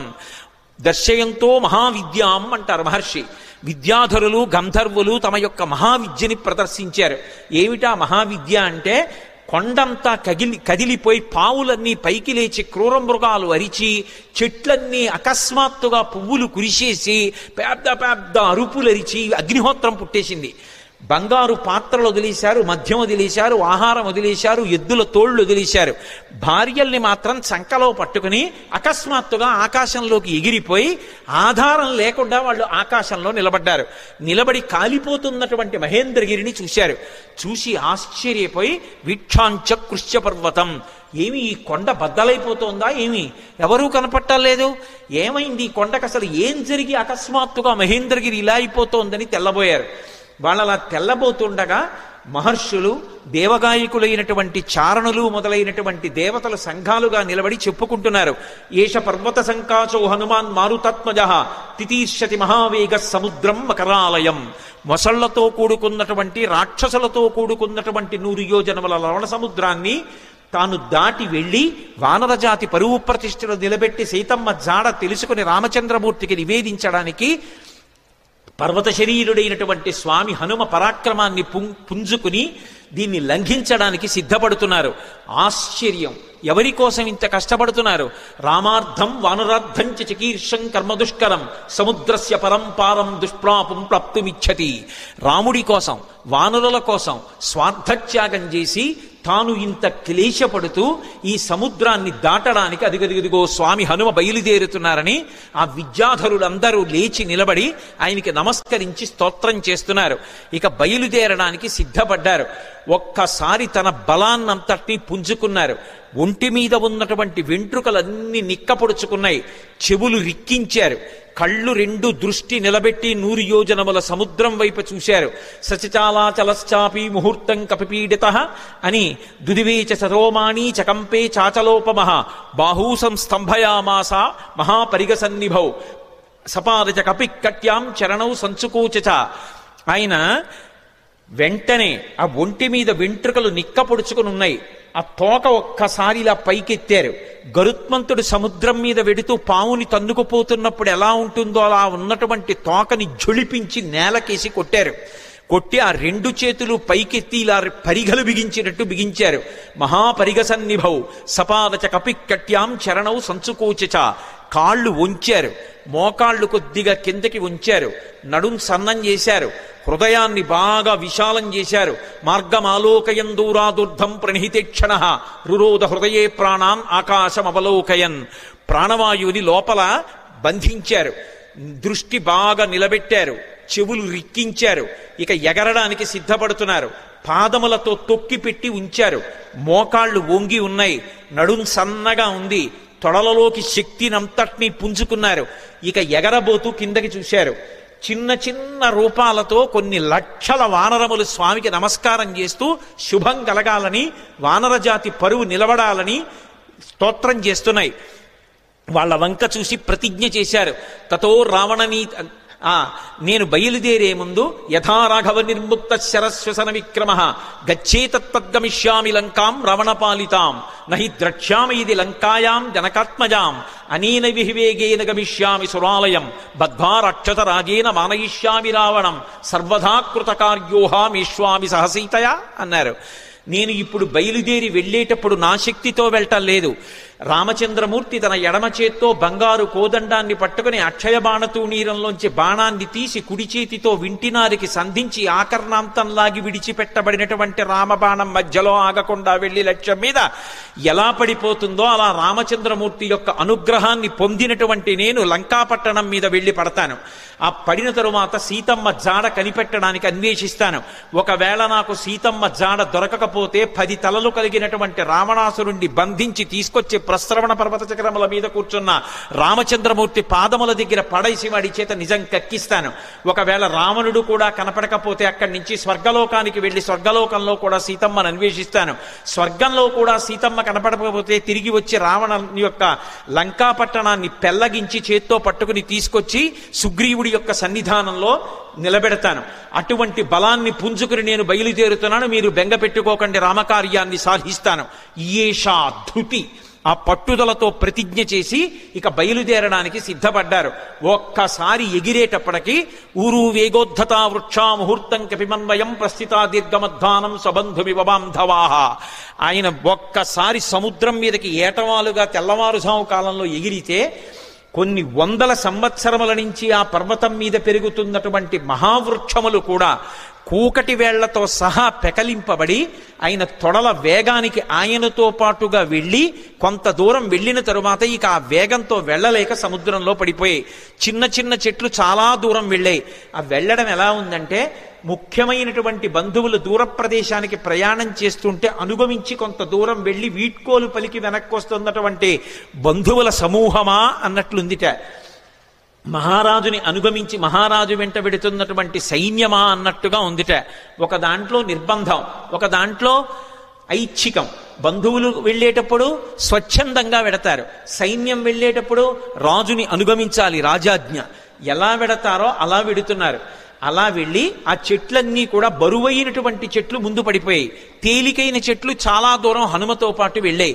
ఇన్ని చెట్లు ఏకకాలంలో పైకి లేచిపోయి ఆయనతో పాటు వెళ్ళిపోతుంటే ఈ చెట్లకున్నటువంటి పువ్వులన్నీ కూడా పడిపోతే స్వామి శరీరం నిండా ఎక్కడ చూసినా పువ్వులు, ఆకులు, మొగ్గలు అలంకృతమైపోయాయి. అలంకృతమైపోతే ఆయన ఎలా ఉన్నారంటే మిరుపులతో కూడుకున్నటువంటి మేఘం ఆకాశంలో ప్రయాణం చేస్తే ఎలా ఉంటుందో అలా ఉన్నారు. ఆ పువ్వులన్నీ కూడా సముద్రంలో పడ్డాయి. ఆ సముద్రంలో పడినప్పుడు ఆ సముద్రం అంతా పువ్వులతో కూడి నక్షత్రములతో కూడుకున్న ఆకాశం భూమి మీదకి వస్తే ఎలా ఉంటుందో సముద్రం అలా ఉంది. అంత వేగంతో ఆయన వెళ్ళిపోతున్నప్పుడు ఆ గాలి ఆయన యొక్క బాహుమూలములలోంచి అంటే సంకలలోంచి వెనక్కి వెడుతున్నప్పుడు విచిత్రమైనటువంటి రవం చేస్తోంది. యథేచ్ఛగా ఆకాశంలో వెళ్ళిపోతూ పిబన్నివ బభౌచాపి సౌర్మిమాలం మహార్ణవం పిపాసరివచాకాశం దదృశేష మహాకపి. ఆయన ఆ వెడుతున్నప్పుడు ఎలా ఉందంటే ఇలా పైకి చూస్తే మిరుపుల ముద్ద వెళ్ళిపోతున్నట్టుగా ఆకాశాన్ని ఎవరో తాగేస్తున్నారా అన్నట్టుగా ఉంది. ఆయన వెడుతున్నంతసేపు ఎంత దూరం ఆయన ప్రయాణం చేస్తే అంత దూరం సముద్రం చాప చుట్టినట్టు పైకి లేచి ఆయన శరీరం అలా వెళ్ళిపోగానే ఆయనకి తగులుతోందా అన్నట్టుగా పైకి లేచి విరిగి కెరటం పడిపోతోంది. అలా సముద్రం పైకి లేచిపోయి సంక్షోభాన్ని చెందుతోంది. పెద్ద పెద్ద చెట్లు పడిపోయాయి, కెరటాలన్నీ కదిలిపోతున్నాయి, సముద్రంలో ఉండేటటువంటి ప్రాణులన్నీ క్షోభ చెందాయి. ఒక పక్క మేఘమండలాన్ని చీల్చుకుంటూ మేఘాలలోకి వెడుతూ బయటికి వస్తూ తొంగి చూస్తూ చంద్రుడు ప్రయాణిస్తున్నాడా అన్నట్టుగా వెడుతున్నారు. ఆ వెడుతున్నప్పుడు సంధ్యాయా సమవిస్పృష్టం యథా తత్ సూర్యమండలం ముఖం నాసికయా తస్యా తామ్రయా తామ్రమా బభౌ. ముందు నుంచి చూస్తే ఎర్రటి ముఖం, పగడాల ముద్దలా ఉన్నటువంటి ఎర్రటి మూతి, వెనకాల చూస్తే గైరికాది ధాతువులతో ఉన్నటువంటి పర్వతం బద్దలైతే జేగురు రంగులో ఎలా ఉంటుందో అటువంటి పృష్ఠభాగం. ఆ తోక చూస్తే ఇలా స్తంభంలా నిలబెట్టారు. ఇంద్రధ్వజానికి పూజ చేసినప్పుడు ఇంద్రధ్వజాన్ని ఎలా నిలబెడతారో అలా నిలబెట్టారు. అప్పుడప్పుడు ఆ తోకని వంచి విసురుతున్నారు. అది ఎలా ఉందంటే గరుత్మంతుడు సముద్రం మీద వెడుతూ ఒక పావుని నోట కరుచుకుని వెడుతున్నప్పుడు అది గింజుకుంటే ఎలా ఉంటుందో ఆ తోక తిరగడం అలా ఉంది. ఒక్కొక్కసారి ఆ తోకని ఇలా వంచి తల మీద పెడుతున్నారు. ఆకాశంలో ఒక పెద్ద ఇంద్రధనస్సు ఏర్పడిందా అన్నట్టుగా ఉంది. ఆయన అలా వెడుతుంటే దూరం నుంచి ముందు నుంచి చూస్తే ఎలా ఉన్నారంటే పిబన్నివ భవౌచాపి సౌర్మిమాలం మహార్ణవం పిపాసు రవచాకాశం దదృశేష మహాకపి. ఆ దూరం నుంచి పర్వతస్థా వివానలవు, ఆ రెండు కళ్ళు కూడా ఎక్కడో పర్వతంలో చీకటిగా ఉన్న చోట రెండు నెగళ్ళు వేస్తే ఆ రెండు నెగళ్ళు రెండు అగ్నిహోత్రాలు రగులుతుంటే ఇక్కడి నుంచి చూస్తే ఎలా ఉంటాయో పచ్చగా ఉన్నటువంటి ఆయన కళ్ళు అలా ఉన్నాయి. అలా వెళ్ళిపోతున్నారు. ఆ వెళ్ళిపోతున్నప్పుడు అకస్మాత్తుగా సముద్ర జలాలన్నీ కూడా ఇలా చాప చుట్టినట్టు పైకి లేచి పడిపోతుంటే ఆ సముద్రంలో ఉన్నటువంటి ప్రాణులన్నీ ఒక్కసారి కనపడ్డాయి. తిమివక్రజుషాహ కూర్మాహ దృశ్యంతే వివృతాస్తథా వస్త్రాపకర్షకేణేవ శరీరాణి శరీరిణాం అంటారు మహర్షి. ఒక వ్యక్తి బట్ట కట్టుకుని పడుకుని నిద్రపోతుంటే పెద్ద గాలి అతని మీదకొస్తే బట్ట పైకి లేచిపోతే శరీరావయవములన్నీ ఎలా కనపడతాయో అలా ఎప్పుడూ సముద్రం అడుగున ఉండేటటువంటి ప్రాణులు ఎవ్వరికీ ఎప్పుడూ కనపడనివి హనుమ చేస్తున్నటువంటి గమన శక్తికి చాప చుట్టినట్టు పైకి ఇలా లేచిపోతే తరంగం కింద లోపల ఉన్నటువంటి పెద్ద పెద్ద చేపలు, చిన్న చిన్న చేపలు, ఎండ్రకాయలు, తాబేళ్లు, మొసళ్ళు అన్నీ ఒక్కసారి వెలుతురులో కనపడుతున్నాయి అనుకునేటప్పటికీ పెద్ద చప్పుడుతో ఈ కెరటం వెళ్ళి మళ్ళీ పడిపోతోంది. ఆ కెరటం మళ్ళీ పడిపోతుంటే సముద్రం అంతా కలయి తిరిగిపోతోంది. అలా కలయి తిరిగిపోతుండగా నిర్భయంగా క్రీడిస్తున్నవాడు ఎలా ఉంటాడో అలా ఆకాశ మార్గంలో గమనం చేసి వెళ్ళిపోతున్నారు. అద్భుతమైన ప్రయాణం. నిజంగా శాబ్దిక ప్రత్యక్ష ప్రసారం చేశారు వాల్మీకి మహర్షి. సుందరకాండ ప్రథమ సర్గ చదువుతుంటే మన కళ్ళ ముందు కనపడుతుంది ఆయన వెడుతున్నటువంటి తీరు. ఆ మబ్బుల్లోంచి ఏదో ఒక బంగారు ముద్ద వెళ్ళిపోతుందా అన్నట్టుగా, చంద్రబింబం మబ్బుల్లోంచి ప్రయాణం చేస్తోందా అన్నట్టుగా వెళ్ళిపోతున్నారు. వెళ్ళిపోతుండగా సముద్రుడు చూశాడు. చూసి వెంటనే మైనాకుణ్ణి పిలిచి అన్నాడు. మైనాకుడు బంగారు శిఖరములతో ఉంటాడు. ఆయన యొక్క గర్భంలోనే ఉన్నాడు, సముద్ర గర్భంలో. ఆయనతో అన్నాడు, అహమిక్ష్వాకునాథేన సగరేణ వివర్ధత ఇక్ష్వాకు సచివశ్చాయం నావసీదితుమర్హతి. ఇది రామాయణం చదువుకున్నటువంటి జాతి యొక్క లక్షణాన్ని మహర్షి జ్ఞాపకం చేస్తున్నారు. నేను సముద్రుణ్ణి. ఈ భూమి మీద సముద్రాలు ఎలా ఏర్పడ్డాయో తెలుసా? ఇక్ష్వాకు వంశంలో పుట్టినటువంటి సగర చక్రవర్తి యొక్క కుమారులు 60,000 మంది సగరులు ఈ భూమిని గోతులు తవ్వితే గోతులలోకొచ్చి నిలబడినటువంటి జలములకు సాగరములని పేరొచ్చింది. మేము ఏర్పడ్డాము అంటే దానికి కారణం అదిగో ఇక్ష్వాకు వంశంలో పుట్టిన సగర చక్రవర్తి. ఇవాళ ఆ ఇక్ష్వాకు వంశంలో పుట్టినటువంటి రామచంద్రమూర్తి యొక్క భార్య జాడ తెలియక ఆపద పొందితే రాముడికి సహాయం చెయ్యాలి అని ఆయన యొక్క సచివుడైనటువంటి స్వామి హనుమ నిరాధారమైనటువంటి ఆకాశ మార్గంలో ప్రయాణం చేసి వెడుతున్నారు. మేము ఏర్పడడానికి కారణం ఇక్ష్వాకు వంశంలో పుట్టిన సగరుడు అయితే ఆ ఇక్ష్వాకు వంశంలో పుట్టిన రాముడికి కష్టం వచ్చినప్పుడు కష్టం తీర్చడానికి వెడుతున్న హనుమకి ఉపకారం చెయ్యాలి కదా. నువ్వు నాలో ఉన్నావు కదా, నా నీళ్లు తాగడానికి పనికిరావు, ఉప్పు నీరు. కానీ నీ ఎందు పర్వతములున్నాయి, ఆ పర్వతాల్లో చెట్లున్నాయి, చెట్లల్లో అనేకమైన తేనెపెట్లున్నాయి, కందమూలాలున్నాయి. ఒక వానరానికి అంతకన్నా ప్రీతికరమైనది ఏది ఉంటుంది? నువ్వు పైకి లేస్తే ఒక్కసారి ఆయన విశ్రమిస్తారు. విశ్రమించి కాస్త తేనె తాగుతారు, కాసిని కందమూలాలు తింటారు, తర్వాత ప్రయాణం చేస్తారు. అటువంటి మహానుభావుడు ఎడుతున్నప్పుడు మనం ఆయనకి కించిత్ ఉపకారం చెయ్యకపోతే ఎంత దోషం చేసినట్టు. పాతాళ శాప్రమేయస్య ద్వారమావృత్య తిష్టసి తిర్యగూర్త్వమలశ్చైవ శక్తిస్తే శైలవర్ధితం. నువ్వు ఈ సముద్రంలో పడిపోయినప్పుడు పాతాళలోకం నుంచి రాక్షసులు పైకొచ్చేటటువంటి బిలానికి అడ్డంగా పడ్డావు ద్వారానికి. కాబట్టి రాక్షసులు పైకి రాలేరు. కానీ నీకు ఒక శక్తి ఉంది, నువ్వు పైకి పెరగలవు, పక్కలకి పెరగలవు, కిందకి వెళ్ళగలవు. కాబట్టి పైకి లే, స్వామి హనుమ వస్తున్నారు, తొందరగా లే. ఎందుకో తెలుసా? కర్తవ్యమకృతం కార్యం సతాం మన్యుముదీరయేత్. ఆర్షవాక్కు అద్భుతమైన విషయాన్ని చెప్తున్నారు. మహాత్ములకు కోపం రాదు, కానీ అటువంటి మహాత్ములు కూడా కోపగిస్తారు.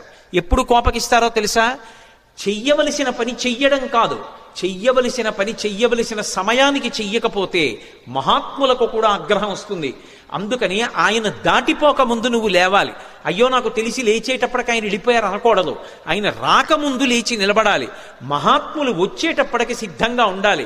అందుకని వారు రాకముందు లేచి నిలబడు, అంజలి ఘటించు, స్వాగతం పలుకు, పలికి ఆయనకి విశ్రాంతికి స్థానం కల్పించు అనగానే మైనాక పర్వతం సముద్రాన్ని చీల్చుకుని ఒక్కసారి పైకి లేచింది. వచ్చేస్తున్నారు హనుమ ఆకాశ మార్గంలో. అకస్మాత్తుగా ఆ శిఖరముల మధ్యలో బంగారం ఉంటుంది. బాలసూర్యుని యొక్క కిరణములు పడి తెల్లవారుజాము కాలమేమో మరింత శోభిస్తోంది. ఆకాశం అంతా బంగారు వర్ణం పొందేసింది. అకస్మాత్తుగా సముద్రంలోంచి శిఖరములు లేచాయేమో, సముద్ర రంగంతా కూడా బంగారు రంగు అయిపోయింది. ఆ శిఖరములు పైకి లేచాయి. దర్శయామాస శృంగాణి సాగరేణ నియోజిత శాతకుంభమయైర్శృంగై సకిన్నరమహోరగై అంటారు మహర్షి. ఆ పర్వత శిఖరములు పైకి లేస్తే దాని మీద కిన్నరులు ఉన్నారు, దాని మీద భయంకరమైనటువంటి సర్పములు ఉన్నాయి, చెట్లున్నాయి, తేనెపట్లున్నాయి, కందమూలాలున్నాయి, బంగారంతో మెరిసిపోతున్నాయి ఆ శిఖరాలు. స్వామి హనుమ చూశారు, ఇదేమి ఇప్పటి వరకు లేనిది సముద్రంలోంచి అకస్మాత్తుగా బంగారు శిఖరాలు పైకి లేచాయే అని. మధ్యే లవణతోయస్య విఘ్నోయమితి నిశ్చిత.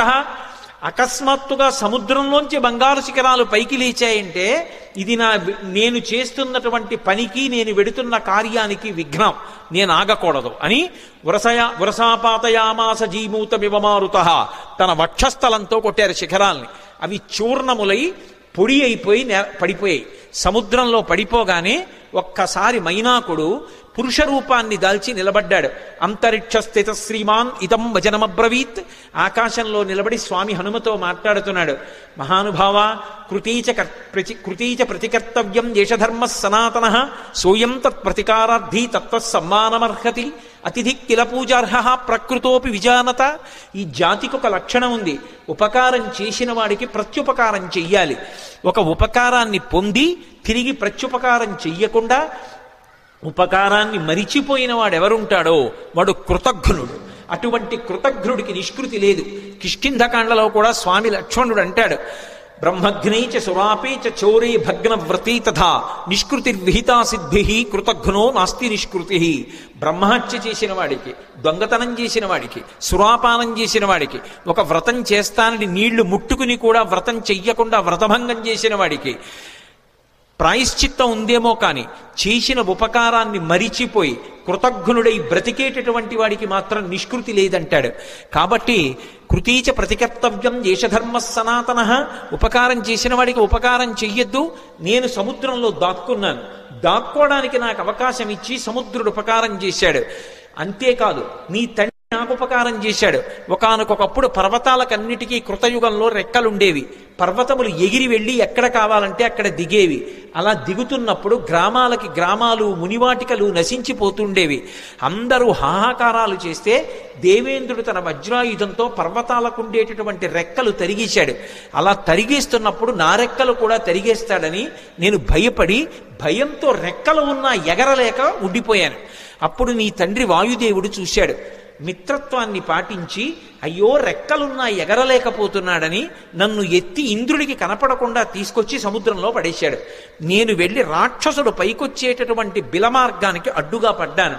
ఇంద్రుడు ఓరకంట చూసి పోనీలే భయంతో కదలడు కాబట్టి బిలమార్గం మూసుకుంది, రాక్షసులు పైకి రారు, ఉభయత్రా ఉపకారం జరుగుతుందని ఊరుకున్నాడు. రెక్కలున్నా కదలలేక ఆనాటి నుంచి ఈనాటి వరకు సముద్రంలో పడున్నాను. నీ తండ్రి వాయుదేవుడు నాకు ఉపకారం చేశాడు. ఆ తండ్రికి కొడుకువి నువ్వు. ఆత్మావై పుత్రనామాసి, ఆయనకి ఉపకారం చేస్తే ఎంతో, ఆయన కొడుక్కి ఉపకారం చేస్తే అంతే. అందుకని నువ్వు వెడుతున్నప్పుడు నీకు నేను ఉపకారం చెయ్యొద్దు. అతిథి కిల పూజార్హ ప్రకృతోపి విజానత. అసలు ఒక అతిథి లభించడమే చాలా కష్టం జీవితంలో. అటువంటిది మహాప్రాజ్ఞుడు, నవవ్యాకరణ పండితుడు, స్వార్థం లేనివాడు, రామచంద్రమూర్తి యందు అపారమైన భక్తి కలిగినటువంటి నీ వంటి మహాపురుషుడు అతిథిగా లభించడం అంటే నేను పొందిన అదృష్టం. నిపత్య మమశృంగేషు విశ్రమస్వ యథాసుఖం. ఒక్కసారి నా పర్వత శిఖరముల మీద దిగవయా, కాసేపు విశ్రాంతి తీసుకో, ఇంత తేనె తాగు, కాసిని కందమూలాలు తిను, కించిత్ విశ్రమించు, మళ్ళీ బయలుదేరి వెళ్ళిపో అన్నారు. విన్నారు హనుమ. ఒక్కసారి నవ్వి, ప్రీతోస్మి కృతమాతిథ్యం మన్యురేషోపనీయతాం త్వరతే కార్యకాలో మే అహస్యాప్యతివర్తతే ప్రతిజ్ఞాతమయా దత్తానస్తాతం వ్యమిహాంతరే అంటారు. ప్రీతోస్మి కృతమాతిథ్యం, చాలా సంతోషం, మీరు నాకు ఆతిథ్యం ఇచ్చినట్టే, మీరు నాకు అన్నీ పెట్టినట్టే. కానీ అన్యురేషోపనీయతాం, మన్యువు పెట్టుకోకండి, అంటే కోపం పెట్టుకోకండి మనసులో.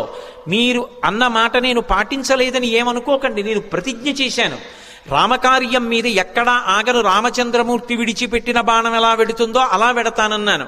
అలా వెడతానన్నవాడిని అలా వెళ్లకుండా మధ్యలో దిగి విశ్రాంతి తీసుకుని వెడితే రామబాణంలా వెళ్ళినట్టు ఎలా అవుతుంది? ఇది హనుమ యొక్క ప్రజ్ఞ. అంతటి ప్రాజ్ఞుడైన, అంత శక్తివంతుడైన కేవలం నా ప్రయత్నం చేత సాధిస్తాననరు. రామచంద్రమూర్తి యొక్క సహాయం కావాలి. యథా రాఘవ నిర్ముక్త శరస్వసన విక్రమ, రాముడు వదిలిన బాణంలా వెడతాను. రామానుగ్రహం ఉండాలి. ఎవడైనా జీవితంలో వృద్ధిలోకి రావాలనుకున్నవాడు తాను చెయ్యవలసిన పని తాను చేస్తూ, తన ప్రయత్నం తాను చేస్తూ, ప్రయత్నానికి పక్కన భగవంతుని యొక్క అండదండలు కూడా కలగాలని కోరుకోవాలి. భగవంతుని యొక్క ఏ అనుగ్రహం లేకుండా కేవలం తన ప్రయత్నం వలన సాధిస్తాననుకోవడం మూర్ఖత్వం. ఎప్పుడూ అలా సాధించలేడు. ఈశ్వరుని యొక్క అనుగ్రహం తోడు కావాలి. అందుకే నేను కాదు, రాముడి విడిచిన బాణంలా వెడతాను, రామానుగ్రహం నా యందు నిలబడాలన్నారు. అందుకే మహానుభావుడు నేను రామబాణంలా వెడతానని ప్రతిజ్ఞ చేసి మధ్యలో ఆగలేను. అవతల వేళ దాటిపోతోంది, తొందరగా వెళ్ళాలి. ఏమనుకోకండి, ఎంత మర్యాదగా మాట్లాడతారో. ఒక్కసారి ముట్టుకున్నారు. ప్రీతోస్మి కృతమాతిథ్యం, మీరు నాకు ఆతిథ్యం ఇచ్చినట్టే. ఒక్కసారి ఇలా చెయ్యి వేశారు, ముందుకి దాటి వెళ్ళిపోయారు. సమస్త భూతములు ఆశ్చర్యపోయే, ఏమి ప్రజ్ఞావంతుడు! ఉపాసకుడు ముందు దైవాన్ని ఉపాసన చేయడం మొదలు పెట్టగానే ముందొచ్చేటటువంటి ప్రతిబంధకం ఏమిటంటే నమస్కారం. వద్దు మహాప్రభో అన్నా సరే వచ్చి కాళ్ళ మీద పడిపోతారు. ఎక్కడ కనబడితే అక్కడ నమస్కారాలు చేస్తారు. ఇవన్నీ బానే ఉన్నాయి, నా అంతవాడు ఎవడుంటాడని లోకంలో అనుకున్నాడో చతికిల పడి జారిపోతాడు.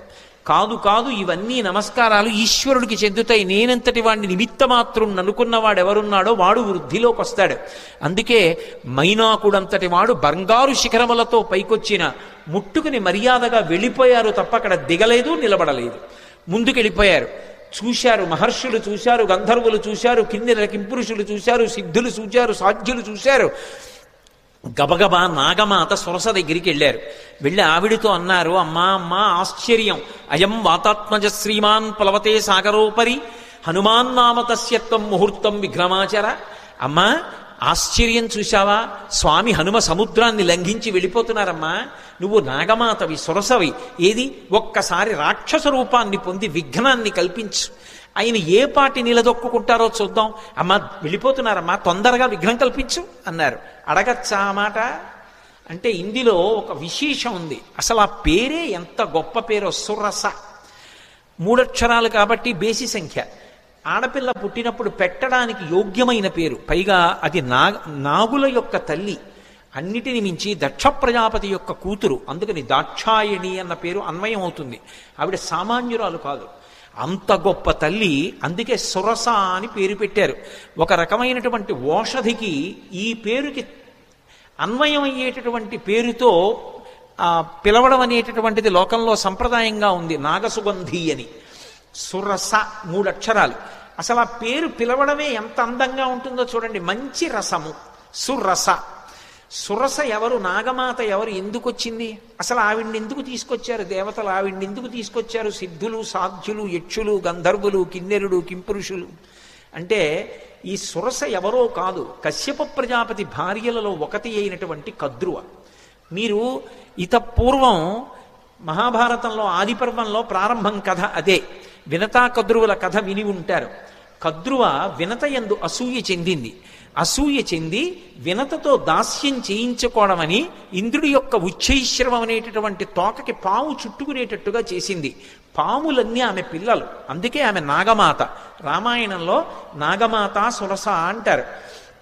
ఆ కద్రువ గరుత్మంతుణ్ణి పరీక్షించింది.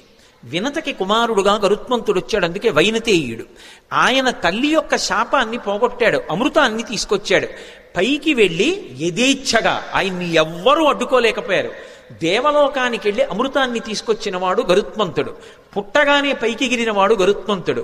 పుట్టి అమ్మకి పేరు తెచ్చినవాడు గరుత్మంతుడు. ఆయన యొక్క తేజస్సు అప్రతిహతం. ఆయన వెడుతుంటే ఆయన యొక్క రెక్కల అల్లార్పుకి ఆ కాంతికి సమస్త లోకాలు స్తంభీభూతములైపోతాయి. అలా వెడతాడు ఆయన, అలా వెడతారు హనుమ. పుట్టగానే పైకి ఎగిరిన వారు హనుమ. గరుత్మంతుడు ఎలా అమృత భాండానికి ఎలా వెళ్ళాడో అలా వెడుతున్నారు సీతాదర్శనానికి హనుమ. అక్కడ దేవతల్ని ఓడించాడు గరుత్మంతుడు, ఇక్కడ రాక్షసుల్ని ఓడించాలి హనుమ. గరుత్మంతుడు శ్రీ మహావిష్ణువుకి వాహనం, హనుమ విష్ణుస్వరూపమైన రామచంద్రమూర్తికి వాహనం. గరుత్మంతుడు ఒక్క విష్ణువుని వహిస్తాడు, కానీ హనుమ కిమేష భగవాన్ నంది భవే సాక్షాత్ దిహాగత ఏన శక్తోస్మి కైలాసే మయా సంచలితే పురా అన్నాడు సుందరకాండలో రావణాసురుడు ఒక చోట. సాక్షాత్ నందీశ్వరుడిలా కనపడతారు, అందుకని నందీశ్వరుడే శివుణ్ణి వహిస్తారు. గరుత్మంత స్వరూపంలా తాను కూడా శ్రీ మహావిష్ణువుని రామచంద్రమూర్తిని వహిస్తారు. అందుకని గరుత్మంతుడు వాహనం, హనుమ వాహనం. అందుకే ఇప్పటికే హనుమద్వాహనం అని లోకంలో వాహనాలు తిరుగుతున్నప్పుడు హనుమద్వాహనం మీద కూడా వెడతారు స్వామి. కాబట్టి వాహన రీత్యా ఇద్దరు అభిన్నులు. తల్లికి కీర్తి తేవడంలో అభిన్నులు, తల్లికి కలిగినటువంటి ఇబ్బందిని తొలగించడంలో అభిన్నులు. ఇక్కడ సీతమ్మ తల్లి తల్లితో సమానం. ఆ తల్లిని ఆ చెర నుంచి విడిపించాలి, అందుకు వెడుతున్నారు. ఆయన అమృతం తెచ్చాడు, ఈయన సీతమ్మ జాడ అన్న అమృతాన్ని తెచ్చి వానరుల్ని రాముణ్ణి సీతమ్మని సంతోషపెడతారు. ఆయన చేసిన కార్యం ఈయన చేసిన కార్యం ఒక్కలాంటివి. గరుత్మంతుడికి ఏ వేగం ఉందో హనుమకి ఆ వేగం ఉంది. అందుకే తరచుగా ఆయన తోకని గరుత్మంతుని యొక్క గరుత్మంతుని నోటితో పాముతో పోలుస్తారు. పైగా ఆయన బయలుదేరేటప్పుడు కూడా అందుకే సుపర్ణ వివచాత్మానం మేనీస కపికుంజరహ అంటారు మహర్షి. తనని తాను గరుత్మంతునిగా భావించుకున్నారు, ఎందుకంటే ఇద్దరు అభిన్నులు కనుక. గరుత్మంతుణ్ణి పరీక్ష పెట్టినటువంటి కద్రువ మాత్రమే హనుమని కూడా పరీక్ష చెయ్యడానికి యోగ్యురాలు. ఆ శక్తి ఆవిడికే ఉంది. అందుకే దేవతలు నాగమాత అయినటువంటి కద్రువ దగ్గరికి వెళ్ళారు. కద్రువకి మారు పేరు సురస. ఆ కద్రువే ఒకానొకప్పుడు అదితి చేత శాపం పొందింది. శాపం పొంది రోహిణీదేవిగా వచ్చింది. ఆ రోహిణీదేవిగా వచ్చినప్పుడు మళ్ళీ బలరాముడికి తల్లయింది. బలరాముడెవరు? శేషుడు, పాము. అందుకే ఎక్కడున్నా పాములకు తల్లిగానే ఉంటుంది. బలమ మిగుల కలగ బలభద్రుడనిలో ఒక రమణుడకుట చేసి రాముడనియో సతికి పుట్టె గర్భ సంకర్షణంబున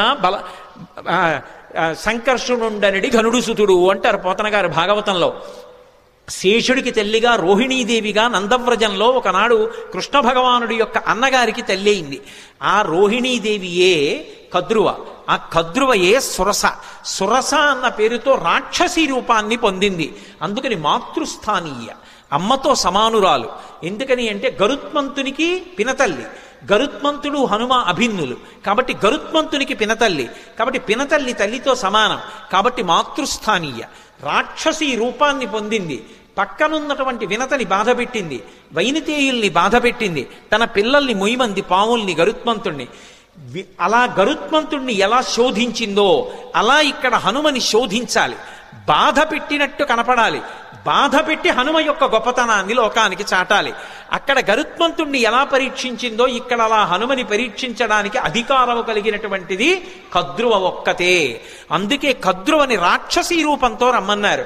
కద్రువ రాక్షసీ రూపాన్ని పొంది వస్తే దాని పేరు సురస. కానీ ఆమె దాక్షాయణి, దక్ష ప్రజాపతి కుమార్తె, కశ్యప ప్రజాపతి యొక్క భార్య. అందుకే వినత కద్రువ ఇద్దరూ కూడా దక్ష ప్రజాపతి కుమార్తెలలో వాళ్లే. అందుకని ఆమె రాక్షసీ రూపాన్ని పొంది వచ్చి అడ్డంగా నించుంది. ఇప్పుడు నిలబడితే స్వామి హనుమ వచ్చేస్తున్నారు. ఆయన్ని చూసింది. చూసి ఆవిడంది, నువ్వు ఒక్కసారి నా నోట్లోకి ప్రవేశించు, భక్షయిష్యామి, నేను తినాలనుకుంటున్నాను, ప్రవిష్టోస్మి మమాననం, నా నోట్లోకి నువ్వు రా అంది. తినాలనుకున్న వాళ్ళు తినేస్తారు, అంతేకాని నా నోట్లోకి నువ్వు రా ఏమిటి అంటే పరీక్షిస్తోంది అక్కడ. అంతేకాని సింహిక తినేసినట్లు తినేయాలనుకోవడం ఆవిడ లక్షణం కాదు, శోధించడానికి వచ్చింది. ఇక్కడ వివేకం కావాలి. ఇలా ఎందుకంది ఆ మాట? ప్రవిష్టోస్మి మమాననం అని ఎందుకనాలి? భక్షయిష్యామి, నిన్ను నేను తినేస్తాను, నా నోట్లోకి రా అనరు. తినేయాలనుకున్న వాళ్ళు తినడానికి ఆపేస్తారు వేగాన్ని, ఆపి నోరు తెరిచి పట్టుకుంటారు. ఆవిడ నోరు తెరిచి పట్టుకోవట్లేదు, నోరు తెరిచి రా అంటోంది. ఏమిటి తేడా? ఎందుకని? అది వివేకం అంటే. అది ఉందా హనుమకి? తట్టుకుంటారా రేపు లంకలో? ఇది పరీక్షిస్తున్నారు దేవతలు. వెంటనే ఆయన మహానుభావుడు హనుమ చూశారు, ఇదేదో ప్రతిబంధకం వచ్చిందే, రాక్షసు వచ్చిందే, నోరు తెరిచిందే. ఆయన ఏం బెంగపెట్టుకోలేదు. వెంటనే ప్రహృష్టవదన శ్రీమాన్ ఇదం వచనమబ్రవీత్. ఆయన ముఖంలో సంతోషం అలాగే ఉంది. ఉపాసన చేసేవాడు దైవాన్ని చేరాలనుకునేవాడికి అనేకమైన కష్టాలు వస్తాయి. ఒక్కొక్కసారి సన్మానాలు వస్తాయి, ఒక్కొక్కసారి పెద్దవాళ్లతో పరిచయాలు వస్తాయి, ఒక్కొక్కసారి ఎంతటి వాళ్ళు నమస్కారం చేస్తారు, ఒక్కొక్కసారి ఎవడో రాళ్ళు విసురుతాడు. ఆ రాళ్ళు విసిరాడని బెంగపెట్టుకోకూడదు, పువ్వులు జల్లారని పొంగిపోకూడదు. రెండిటికీ తట్టుకోవాలి. సురస వచ్చి ఎదురుగుండా నిలబడింది రాక్షసీ రూపంలో, ఆయన బెంగపెట్టుకోలేదు. బెంగపెట్టుకోలేదని చెప్పడానికి మహర్షి అద్భుత ప్రయోగం చేస్తారు. ప్రహృష్టవదన శ్రీమాన్ ఇదం వచనమబ్రవీత్. పరమ సంతోషంతో ఆవిడ వంక చూశారు. చూసి రామకథ చెప్తారు. హనుమ సుందరకాండలో 1కి 10 మాటలు రామకథ చెప్తారు, అందుకు వింటారు సుందరకాండ. కానీ చెప్పేటప్పుడు మళ్ళీ మొత్తం కథంతా చెప్పరు, ఎక్కడ ఎలా చెప్పాలో అలాగే చెప్తారంతే. ఒక్కొక్క చోట సంక్షిప్తంగా చెప్తారు. ఈ పరిస్థితుల్లో రామకథ వివరంగా చెప్పడం కుదరదు. అందుకే ఎంత సంక్షిప్తంగా చెప్పారంటే, రామో దాశరథిర్నామ ప్రవిష్టో దండకాననం లక్ష్మణేన సహభ్రాత వైదేహ్యా చాపిభార్యయా అథవా మైథిలీం దృష్ట్వా రామంచా క్లిష్టకారిణం ఆగమిష్యామితే వక్త్రం సత్యం ప్రతిశృణోమితే అన్నారు. అమ్మా, దశరథ మహారాజు గారి కొడుకు రామచంద్రమూర్తి సీతమ్మతో కలిసి తండ్రిని సత్యమునందు నిలబెట్టడానికి అరణ్యవాసానికి వస్తే రాముడి భార్య అయిన సీతమ్మని రావణుడన్న రాక్షసుడు అపహరించాడమ్మా. ఆ సీతమ్మ జాడ కనిపెట్టడానికి వెడుతున్నాను, ఒక్కసారి సీతమ్మ జాడ తెలుసుకుని రామచంద్రమూర్తికి చెప్పి వచ్చి నీ నోట్లోకి వచ్చేస్తాను, నన్ను మన్నించమ్మా, వదిలిపెట్టు అన్నారు. ఆవిడ తినేస్తానంటలేదు, పట్టుకోవట్లేదు. ఆవిడంది కుదరదు, ఇది దేవతల వరం, అంటే నిన్ను పరీక్షించాలి, దేవతలు అడిగారు కాబట్టి నువ్వు నా నోట్లోకి వచ్చి వెళ్ళు అంది. నా నోట్లోకి వచ్చాక ఏమో నాకు ఆహారం అయిపోవచ్చు, నువ్వు పరీక్ష తట్టుకోలేకపోవచ్చు, కాబట్టి నా నోట్లోకి వచ్చి వెళ్ళు అంది. ఆయన అన్నారు, అలాగేనా అమ్మా, తప్పదా? అలాగే పెడతాను అన్నారు. పెద్ద శరీరం పెంచారు. ఆ శరీరం పట్టద్దు, ఆవిడ నోరు తెరిచింది. ఇంకొంచెం పెంచారు, ఇంకొంచెం నోరు తెరిచింది. ఆయన అపారమైన వివేకం ఉన్నవాడు, మహానుభావుడు హనుమంటే. సశింక్షిప్యాత్మనక్కాయం బభూవాంగుష్ఠమాత్రక. బొటన వేలంత చిన్నవారు అయిపోయారు అకస్మాత్తుగా. సురస పెద్ద నోరు తెరిచి ఇంకా పెంచుతారనుకుంటోంది. ఆయన బొటన వేలంతా అయిపోయి చటుక్కున లోపలికి వెళ్ళి బయటకు వచ్చేశారు. అమ్మా, ప్రవిష్టోస్మి హితే వక్త్రం దాక్షాయణి నమోస్తుతే గమిష్యే యత్ర వైదేహీ సత్యం జాసీధరస్తవ అన్నారు. అమ్మా, నీ నోట్లోకి వెళ్ళమన్నావు కదా, ప్రవిష్టోస్మి హితే వక్త్రం దాక్షాయణి నమోస్తుతే. కనిపెట్టేశారు మహానుభావుడు, మహావివేకశాలి. అమ్మా, నువ్వు దాక్షాయణివి, దక్ష ప్రజాపతి కుమార్తెవి, కద్రువవి, సొరసగా వచ్చావు, నన్ను పరీక్షిస్తున్నావమ్మా, నీకు నమస్కారం. నన్ను తినడం నీ ఉద్దేశ్యం కాదు, శోధిస్తున్నావంతే. అమ్మా, అనుగ్రహించమ్మా, నన్ను ఆశీర్వదించమ్మా, సత్యం దాసీధరస్తవా, నేను వెళ్ళి ఆ వైదేహి జాడ కనిపెట్టాలమ్మా అన్నారు. పొంగిపోయింది ఆవిడ. గరుత్మంతుడిని ఎలా ఆశీర్వదించిందో అలాగే ఆశీర్వదించింది. అర్ధసిద్ధ్యై హరిశ్రేష్ట గచ్చ సౌమ్య యథాసుఖం సమాన ఈశ్వ వైదేహీం రాఘవేణ మహాత్మన. నాయనా, నీకు అభయం ఇస్తున్నాను, వెళ్ళు. సంతోషంగా బయలుదేరి వెళ్ళి సీతమ్మ జాడ కనిపెట్టి సీతారాముల్ని కలిపినవాడు హనుమ అనేటటువంటి అద్భుతమైన కీర్తిని పొందు అంది. సుందరకాండకున్న గొప్పతనం ఏమిటో తెలుసా? అక్కడ మైనాకుడు పైకొచ్చాడు. ఆయన ఏమి హనుమ ఆతిథ్యం పుచ్చుకోలేదు. పుచ్చుకోకుండా ఇలా ముట్టుకుని వెళ్ళిపోయారు. వెళ్ళిపోగానే పైకి తేలి ఉన్నాడు కదూ, ఇంద్రుడు వచ్చాడు. ఇంద్రుడు రాగానే తన రెక్కలు తరిగేస్తాడనుకున్నాడు మైనాకుడు. ఆయన అన్నాడు, వచ్చి చూసి, హిరణ్యనాభ శైలేంద్ర పరితిష్టోస్మితే భృజం అభయంతే ప్రయచ్ఛామి తిష్ట సౌమ్య యథాసుఖం అన్నాడు. ఓ మైనాకుడా, నాకు తెలుసు నువ్వు సముద్రంలో ఉన్నావని, ఎప్పుడో అప్పుడు పైకొస్తావు, నీ రెక్కలు తరిగేద్దాం అనుకున్నాను, కానీ రామకార్యం మీద వెడుతున్న హనుమకి ఆతిథ్యం ఇవ్వడానికి నీ రెక్కలు తెగిపోయినా పర్వాలేదని పైకొచ్చావు. ఇవ్వాల నీకు అభయం ఇస్తున్నాను, నీ రెక్కలు తరగను. నువ్వు అలాగే సంతోషంగా కూర్చో, నీ జోలికి రానని వెళ్ళిపోయాడు. మీరు గమనించండి, రామకార్యం మీద వెడుతున్న వాడికి మాట సాయం చేస్తే సంపాతికి కాలిపోయిన రెక్కలొచ్చాయి. రామకార్యం మీద వెడుతున్న వాడికి గుక్కెడు మంచినీళ్లు ఇవ్వలేదు, తాగలేదు. తాగమని అడిగినందుకుగాను ఉత్తర క్షణంలో ఉన్న రెక్కలు నిలబడ్డాయి భద్రంగా. రామ కథకి సుందరకాండకి ఉండేటటువంటి శక్తిని చెప్పకుండా చెప్తారు మహర్షి. ఇక్కడికి వచ్చేటప్పటికి సురసని దాటి ముందుకెళ్ళిపోతున్నారు. సురస అంటే ఎవరో కాదు, సంసారమే సురస. సంసారాన్ని దాటడం కాదు సుందరకాండ తత్వంగా చెప్పినప్పుడు. సంసారంలోకి ప్రవేశించనంటే కుదరదు. సంసారంలో ప్రవేశించకుండా నేను ఏదో అలా ఉండిపోతానండి అంటే అకస్మాత్తుగా కామము ధర్మమును విడిచి కాటు వేసిందా జారి కింద పడిపోతాడు. కామమునకు అర్థమునకు ధర్మం ఇచ్చి ధర్మము చేత కట్టు వెయ్యాలి.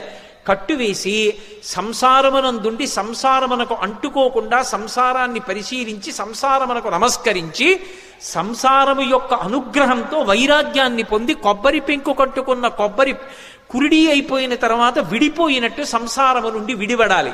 అలా విడివడేటటువంటి ప్రజ్ఞ ఏది ఉందో అది సంసారములోకి వెళ్ళి పైకి రావడం, ఆ ప్రజ్ఞని ఆవిష్కరించడం, సురస నోట్లోకి వెళ్ళి పైకి రావడం. కాబట్టి మహానుభావుడు మనకి మార్గాన్ని నేర్పి ఇది కదా సుందరకాండని పేరు పెట్టడానికి మహర్షి ఎంచుకున్నటువంటి అన్వయ క్రమం. లోపలికి వెళ్ళి పైకొచ్చారు, సురస ఆశీర్వచనం పొందారు, మరికొంచెం ముందుకెళ్ళారు. వెళ్ళేటప్పటికీ అకస్మాత్తుగా ఆయన యొక్క గమనం కుంటుపడిపోయింది. ముందుకు వెళ్ళలేకపోతున్నాను, నన్ను ఏదో మహాభూతం ఆపేసింది, నా గమనం కుంటుపడిపోయింది, నా శక్తి క్షీణించిపోయింది, ఎందువలన అని చూశారు. చూసేటప్పటికీ వక్త్రం ప్రసారయామాస పాతాళాంతర సన్నిభౌ, ఒక పెద్ద ప్రాణి ఒకటి నీళ్లల్లో పడుకుని ఉంది. అది దానికి ఒక లక్షణం ఉంది. ప్లవమానంతు తం దృష్ట్వా సింహికా నామరక్షసి మనసా చింతయామాస ప్రవృద్ధా కామరూపిణి. ఇది మీరు జాగ్రత్తగా గమనించాలి. కిష్కింధకాండలో దక్షిణ దిక్కు కెడుతున్నప్పుడు వానరులందరినీ పిలిచాడు సుగ్రీవుడు. ఆయన్ని వాలి వెంట తరిమినప్పుడు భూమండలం అంతా తిరిగాడు. అందుకని ఆయనకి తెలుసు ఎక్కడే ఉందో. అన్ని దిక్కులకి వెళ్ళిన వాళ్ళకి చెప్పాడు. తూర్పు దిక్కు కెడితే ఏముంటుందో చెప్పాడు, ఉత్తరాన్ని చెప్పాడు, పశ్చిమం చెప్పాడు, దక్షిణం చెప్తూ మిగిలిన దిక్కులలో సముద్ర గర్భంలో రాక్షసులు ఉంటారు పురుషస్వరూపంతో. దక్షిణ దిక్కున ఉండేటటువంటి సముద్రంలో రాక్షసి ఉంటుంది, స్త్రీ. ఆమె పేరు అంగారిక అని చెప్పాడు. అంగారిక అన్న మాటకు అర్థం ఏమిటో తెలుసా?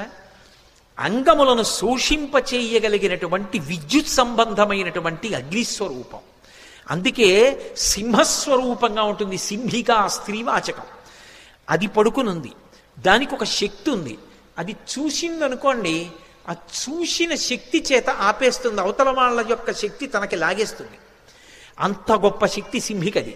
అది లాగేసింది హనుమ యొక్క శక్తిని. ఆయన శక్తి కుంటుపడిపోయింది, ముందుకు వెళ్ళలేకపోయారు. ఆగిపోయి కిందకి చూశారు. ఏమి ఆపింది నన్ను అని చూశారు.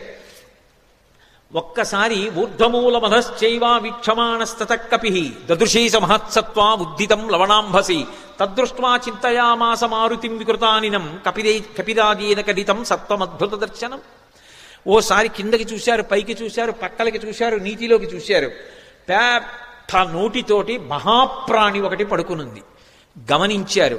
ఓ, దీని గురించే సుగ్రీవుడు బయలుదేరే ముందు చెప్పాడు. ఒక మహాప్రాణి దక్షిణ సముద్రంలో కనపడుతుందని చెప్పాడు.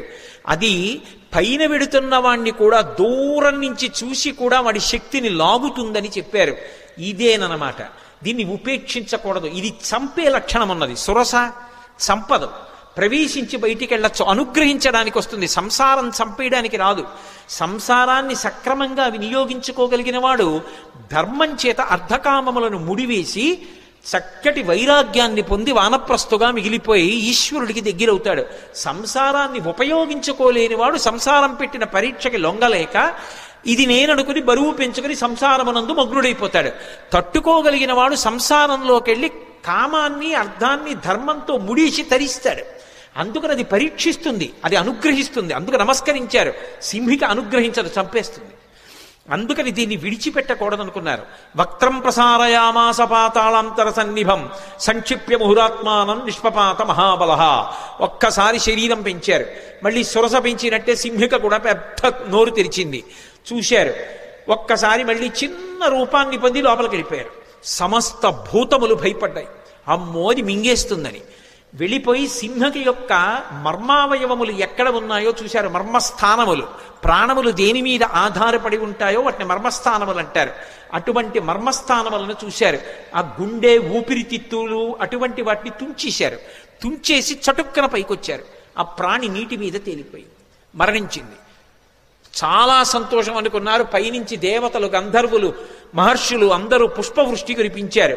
ఆ సింహికా రూపం చెనకగలదా? అందుకే అది ఆయన చేత సంహరింపబడింది. సంహరించే వాటిని, ప్రమాదములు తెచ్చే వాటిని కూడా నిలబెట్టగలిగిన ప్రజ్ఞ కలిగినటువంటి మహాపురుషులు ఈ దేశంలో ఉన్నారనడానికి రామాయణం ప్రబల సాక్ష్యం. వెంటనే సింహికా సంహారం చేశారు, ముందుకెళ్ళిపోయారు. తతస్సలంబ సగిరే సమృద్ధే విచిత్రకూటే నిపపాతకూటే. లంబ పర్వతము అనబడేటటువంటి పర్వతం, ఆ పర్వతం మీద దిగారు. దాని నిండా సెలయేళ్లు, అనేకమైనటువంటి చెట్లు. ఒక్కసారి దిగి తన ఒంటి వంక చూసుకున్నారు. ఓహో, రామానుగ్రహం ఉండాలి, కానీ ఇటువంటి నూర్లు ఎన్నైనా దాటుతానన్నారు. మీతో నేను మనవి చేశాను, సుందరకాండ మీద ప్రవచనం చేసేటప్పుడు ఏదో ఒక మంగళప్రదమైనటువంటి ఘట్టం దగ్గరికి వస్తే తప్ప ఆపకూడదు. మిగిలినవి నేను సమయం చూసుకుని ఆపగలను, కానీ సుందరకాండ ప్రవచనం అలా చేయడానికి వీల్లేదు. సుందరకాండ ప్రవచనం చేస్తే మంగళప్రదమైన ఘట్టం దగ్గర ఆపాలి. అందుకే స్వామి 100 యోజనముల సముద్రాన్ని దాటి ఆవలి ఒడ్డుకి దక్షిణ తీరాన్ని చేరి లంబపర్వతం మీద దిగి సంతోషంగా ఉన్నారు. లంకాపట్టణాన్నంతటినీ చూస్తున్నారు.